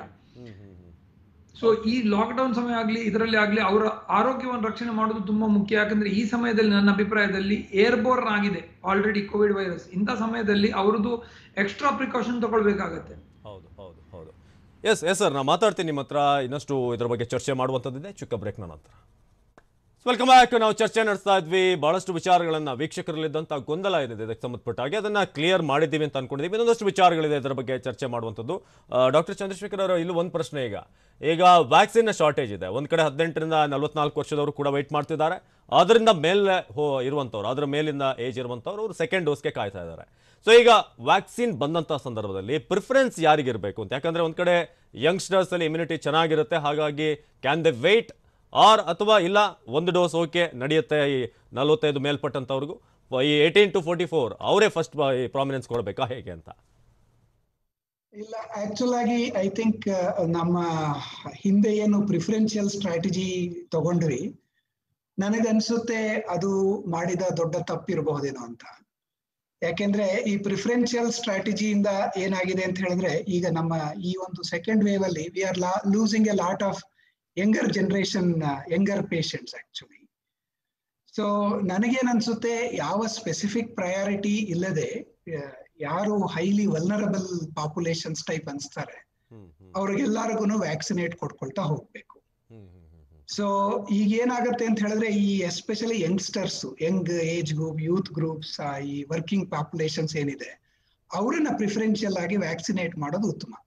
ಈ ಹೇಗಿದ್ರು ಸೀನಿಯರ್ ಸಿಟಿಸನ್ಸ್ ಎಲ್ಲ ಕವರ್ ಆಗಿದೆ, 70% of them who are willing to take actual ಆಗಿ. ಜೊತೆಗೆ ಏನಂತ ಹೇಳಿದ್ರೆ, ಮನೆಯಲ್ಲಿ ಸೀನಿಯರ್ ಸಿಟಿಸನ್ ಸಾಕಷ್ಟು ಜನ ಕೇರ್ಫುಲ್ ಆಗಿ ನೋಡ್ಕೊಳ್ತಾ ಇದ್ದಾರೆ. ಅವರು ಕೂಡ ಹೊರಗೆ ಬರದಂಗೆ ಅವ್ರನ್ನೆಲ್ಲ ನೋಡ್ಕೊಂಡು we can take the protection. But ಈ ಬ್ರೆಡ್ ಅರ್ನರ್ಸ್ ಏನಿದ್ದಾರೆ ಮನೆಯಲ್ಲಿ, ಅವ್ರು ಹೊರಗೆ ಬರ್ಲೇಬೇಕು. ಈಗ ಲಾಕ್ ಡೌನ್ ಆದ್ಮೇಲೆ, ಕೆಲಸ ಓಪನ್ ಆದ್ಮೇಲೆ ಅವ್ರು ಹೊರಗೆ ಬರ್ಲೇಬೇಕು, ಬರದೇ ಹೋದ್ರೆ ಮನೆ ನಡೆಯೋದಿಲ್ಲ. ಸೊ ಅದರಿಂದ ನನಗೆ ಏನ್ ಅನ್ಸುತ್ತೆ, ನಾವು ಯಾವುದನ್ನೇ ಸ್ಪೆಸಿಫಿಕ್ ಪ್ರಯಾರಿಟಿ ನನಗೆ ಟೆಕ್ನಿಕಲಿ ಫ್ರಮ್ ಮೆಡಿಕಲ್ ಪರ್ಸ್ಪೆಕ್ಟಿವ್ ಅನ್ಸೋದಿಲ್ಲ. ಇಟ್ ಈಸ್ ಬೆಟರ್ ಎಷ್ಟು ಜನಕ್ಕೆ ಕವರ್ ಆಗುತ್ತೋ ಅಷ್ಟು ಜನಕ್ಕೂ ಕವರ್ ಮಾಡ್ಕೊಂಡು ಹೋಗೋದು ಉತ್ತಮ. ಎಸ್ ಸರ್, ನಮ್ಮ ಜೊತೆ ವಿಶಾಲ್ ರಾವ್ ಅವರು ಕೂಡ ಇದ್ರು. ನೀವೇನಂತೀರಿ ಇದಕ್ಕೆ ಸಂಬಂಧಪಟ್ಟ ಹಾಗೆ ಅಂತ? ಈಗ ಪ್ರಿಫರೆನ್ಸ್ ಕೊಟ್ಟಿದ್ದೆ ಏನಾದರೂ ತಪ್ಪಾಯ್ತಾ? ಡಾಕ್ಟರ್ ಚಂದ್ರಶೇಖರ್ ಅವ್ರು ಹೇಳಿದ ಹಾಗೆ ಈ ಏಜ್ ಗ್ರೂಪ್ ಇವ್ರಿಗೆ ಫಸ್ಟ್ ಕೊಟ್ಟರೆ ಇವ್ರು ಸೇಫ್ ಆಗ್ತಾರೆ ಅನ್ನೋದು, ಯಾಕಂದ್ರೆ ಸಾಕಷ್ಟು ಯಂಗ್ಸ್ಟರ್ಸ್ನ ಕೂಡ ನಾವು ಕಳ್ಕೊತಾ ಇದ್ದೀವಿ. ಎಲ್ಲೊಂದ್ ಕಡೆ ಅಲ್ಲಿ ಮಿಸ್ ಆಯ್ತಾ ಇದು ಅಂತ? ಇದರಲ್ಲಿ ಕೂಡ ನಾನು I agree with Chandrashekhar sir. ಯಾಕಂದ್ರೆ ನಮ್ಮ ಮೊದಲನೇ ಅಲೆಯ ಸಮಯದಲ್ಲಿ ನಮಗೆ ಮಾಹಿತಿ ಇದ್ದದ್ದು 100 ವರ್ಷ ಮೊದಲಿದ್ದು. ಎರಡನೇ ಅಲೆಯ ಸಮಯದಲ್ಲಿ ನಮಗೆ ಮೊದಲನೇ ಅಲೆಯದ್ದು ಸ್ವಲ್ಪ ಎಕ್ಸ್ಪೀರಿಯನ್ಸಸ್ ಗೊತ್ತಾಯಿತು. ಇದರಲ್ಲೂ ಕೂಡ ಮುಖ್ಯವಾಗಿ ಇವತ್ತಿಗೆ ಇನ್ಫ್ಯಾಕ್ಟ್ ನಾವು ಕೆಲವು ಚರ್ಚೆ ಮಾಡ್ತಾ ಇರುವಾಗ ನಮ್ಮ ರಿಸರ್ಚ್ ಗ್ರೂಪ್ ಅಲ್ಲಿ ಒಂದು ಹೊಸ ಸಂಶೋಧನೆ ಬಂದಿದೆ ಲ್ಯಾನ್ಸೆಟ್ ಅಲ್ಲಿ. ಪುನಃ ಎಲ್ಲಿ ಸೀರೋ ಪ್ರಿವೆಲೆನ್ಸ್ ಡೇಟಾ ಅನ್ನು ಅವರು ಚರ್ಚೆ ಮಾಡಿದ್ದಾರೆ. ಈ ಸೀರೋ ಪ್ರಿವೆಲೆನ್ಸ್ ಡೇಟಾದಲ್ಲಿ ನಮಗೆ ತುಂಬಾ ಮೋಸ ಹೋಗಿದ್ದೇವೆ. ಮೊದಲನೇ ಸೀರೋ ಪ್ರಿವೆಲೆನ್ಸ್ ಡೇಟಾ ಅಲ್ಲಿ ನಮಗೇನು ಹೇಳಿದ್ರು, 60% ಜನರಲ್ಲಿ ಆಲ್ರೆಡಿ ಸೋಂಕು ಕೆಲವು ಕಡೆಯಲ್ಲಿ ಬಂದಿತ್ತು. ಆ ಕಾರಣದಿಂದ ನಮಗೆ ತಪ್ಪಾಗಿ ಹರ್ಡ್ ಇಮ್ಯುನಿಟಿ ಸಿಕ್ಕಿಬಿಟ್ಟಿದೆ ಹೇಳುವ ಒಂದು ತಪ್ಪು ನಂಬಿಕೆ ಇತ್ತು. ಆ ಕಾರಣದಿಂದಾಗಿ ಏನಾಯ್ತು, ನಾವೇನು ಯೋಚನೆ ಮಾಡಿದ್ದೇವೆ, ನಾವು ನಮ್ಮ ಎಲ್ಲ ಗಾರ್ಡ್ಗಳನ್ನು ಕೆಳಗೆ ಇಟ್ಕೊಂಡು ಈ ಸೋಂಕನ್ನು ಹರಡಾಟಕ್ಕೆ ಅವಕಾಶ ಕೊಟ್ಟೆವು. ಈ ಸಂದರ್ಭದಲ್ಲಿ ನಾವು ಇವತ್ತು ಏನ್ ನೋಡ್ತಾ ಇದ್ದೇವೆ, ಯಂಗರ್ ಜನರುಗಳಲ್ಲಿ ಸಾವು ಜಾಸ್ತಿ ಕಾಣ್ತಾ ಉಂಟು ಈಗ. ಯಾಕಂತ ಹೇಳಿದ್ರೆ ಎಲ್ಡರ್ಲಿ ಜನರೇಷನ್ ವ್ಯಾಕ್ಸಿನೇಟ್ ಆಗಿ ಪ್ರೊಟೆಕ್ಷನ್ ಕೊಟ್ಟಿದ್ದೇವೆ. So but younger generation vulnerable ಇದ್ದಾರೆ. ಸೊ ಈಗ ಐ ಥಿಂಕ್ 3ನೇ ಅಲೆ ಯಾವಾಗ ಚರ್ಚೆ ಆಗ್ತಾ ಉಂಟು, ಮಕ್ಕಳಲ್ಲಿಯೂ ತೊಂದರೆ ಬರ್ಬೋದು ಹೇಳುವ ಚರ್ಚೆಗಳು ನಡೀತಾ ಉಂಟು ಈಗ 3ನೇ ಅಲೆಯಲ್ಲಿ. ಅಂತ ಸಂದರ್ಭದಲ್ಲಿ ನಮ್ಮ ಸ್ಟ್ರಾಟಜಿ ಇರಬೇಕು, ವಿಲ್ ಬಿ ವ್ಯಾಕ್ಸಿನೇಷನ್ ಈಗ. ಹೌದು ಹೌದು ಹೌದು ಹೌದು.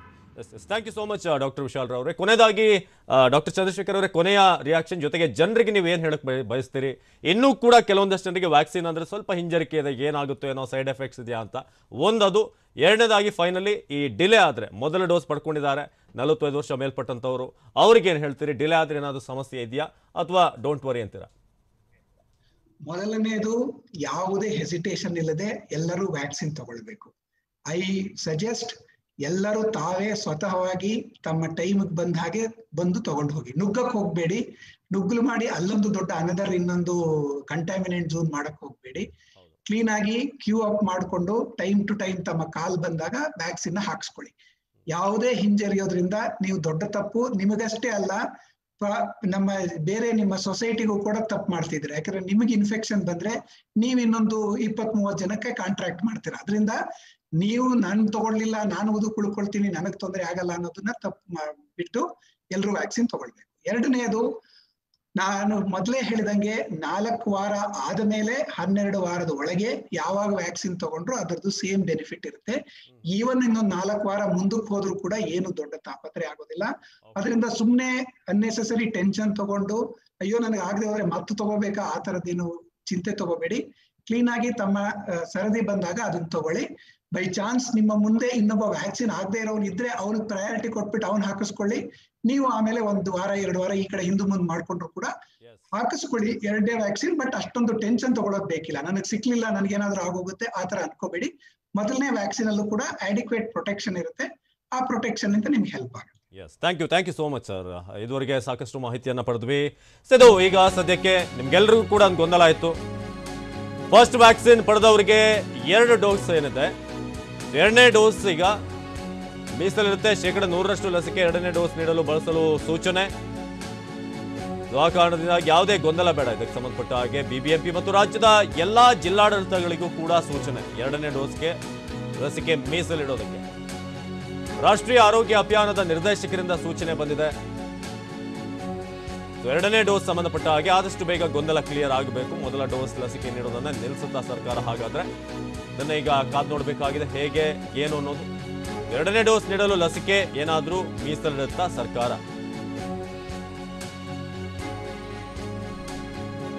ವ್ಯಾಕ್ಸಿನ್ ಫಸ್ಟ್ ಡೋಸ್ ಪಡೆದವರಿಗೆ 2ನೇ ಡೋಸ್ ನೀಡಬೇಕು ಅಂತ ಈಗ ಸೂಚನೆ ಕೊಟ್ಟಿರೋದು. ಸೊ ಹಾಗಾಗಿ ಈಗ ಅವ್ರನ್ನ ಕವರ್ ಮಾಡೋದಕ್ಕೆ ಈಗ ಪ್ಲಾನ್ಗಳಾಗ್ತಾ ಇದೆ.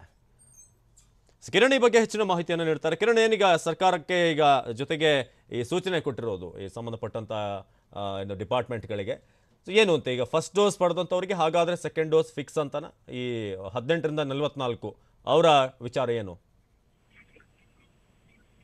ಅವಿನಾಶ್, ಇಲ್ಲಿ ಈಗಾಗಲೇ ಮೊದಲ ಡೋಸ್ ಪಡೆದಂತಹ ಫ್ರಂಟ್ ಲೈನ್ ವಾರಿಯರ್ಸ್ ಏನಿದೆ ಅವರಿಗೆ 2ನೇ ಡೋಸ್ ಅನ್ನು ಕೂಡ ಕಡ್ಡಾಯವಾಗಿ ಕೊಡ್ಲೇಬೇಕು ಅನ್ನುವಂತ ಒಂದು ಸೂಚನೆಯನ್ನ ಕರ್ನಾಟಕ ಹೈಕೋರ್ಟ್ ನೀಡಿರುವಂತಹ ಕಾರಣಕ್ಕಾಗಿ ಆರೋಗ್ಯ ಇಲಾಖೆ ಈಗ 100% ಕೂಡ, ಆದ್ರೆ ಈಗ ರಾಜ್ಯದಲ್ಲಿ ಬಾಕಿ ಇರುವಂತಹ ಲಸಿಕೆಯಲ್ಲಿ 100% ಕೂಡ 2ನೇ ಡೋಸ್ ಅನ್ನ ಕೊಡೋದಕ್ಕೆ ಆದೇಶವನ್ನ ಮಾಡಿರುವಂತದ್ದು.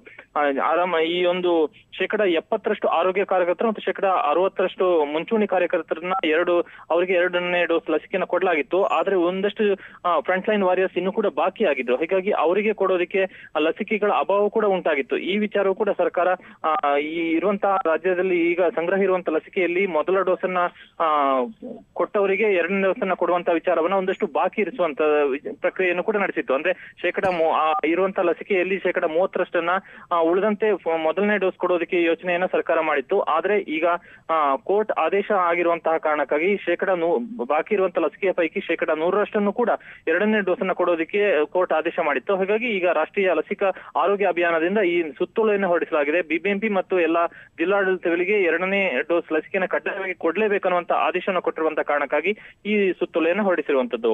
ಅವಿನಾಶ್, ಧನ್ಯವಾದ ಕಿರಣ್. ಇದು ಈ ಡೋಸ್ಗೆ ಸಂಬಂಧಪಟ್ಟ ಹಾಗೆ 1ನೇ ಡೋಸ್ ಪಡೆದವರು 8ರಿಂದ 12 ವಾರದಲ್ಲಿ 2ನೇ ಡೋಸ್ ಪಡಿಬೇಕು ಅನ್ನೋ ವಿಚಾರ ಏನಿತ್ತು. ಸೊ ಇದರ ಬಗ್ಗೆ ಕೂಡ ನಾವು ಒಂದಷ್ಟು ಕ್ಲಾರಿಟಿ ಕೊಟ್ವಿ. ಜೊತೆಗೆ ಈ ಫ್ರಂಟ್ ಲೈನ್ ವಾರಿಯರ್ಸ್ಗೆ ಮೊದಲ ಡೋಸ್ ಏನು ಪಡೆದಿದ್ದಾರೆ 2ನೇ ಡೋಸನ್ನು ಕೂಡ ಅವರಿಗೆ ಕೊಡಬೇಕು ಅನ್ನೋ ಸೂಚನೆಯನ್ನು ಈಗ ಕೊಡಲಾಗಿದೆ. ಸೊ ಹಾಗಾದರೆ ಈಗ ಏನು 18ರಿಂದ 44 ಇದೇನಾದರೂ ಮುಂದುವರಿಯುತ್ತಾ? ಏನಾದರೂ ಸ್ವಲ್ಪ ದಿನ ಆದಮೇಲೆ ಸ್ಟಾರ್ಟ್ ಆಗುತ್ತೆ, ಕಾದು ನೋಡಬೇಕು.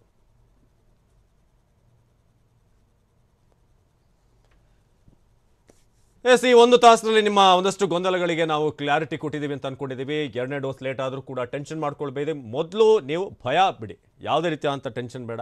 ಯಾರು ಮೊದಲ ಡೋಸನ್ನು ಪಡಿತಿದ್ದೀರಿ ನೀವು ಕೂಡ ಭಯ ಪಡಬೇಡಿ. 2ನೇ ಡೋಸ್ ಲೇಟ್ ಆದರೂ ಕೂಡ ಏನು ತೊಂದರೆ ಇಲ್ಲ. ವೈದ್ಯರುಗಳು ಇದ್ರ ಬಗ್ಗೆ ಕ್ಲಾರಿಟಿ ಕೊಟ್ಟಿದ್ದಾರೆ. ಇವಿಷ್ಟು ಹೊತ್ತಿನ ಪ್ರಮುಖ ಸುದ್ದಿ. ನಿರಂತರ ಸುದ್ದಿಗಾಗಿ ನೋಡ್ತಾ ಇರಿ TV9.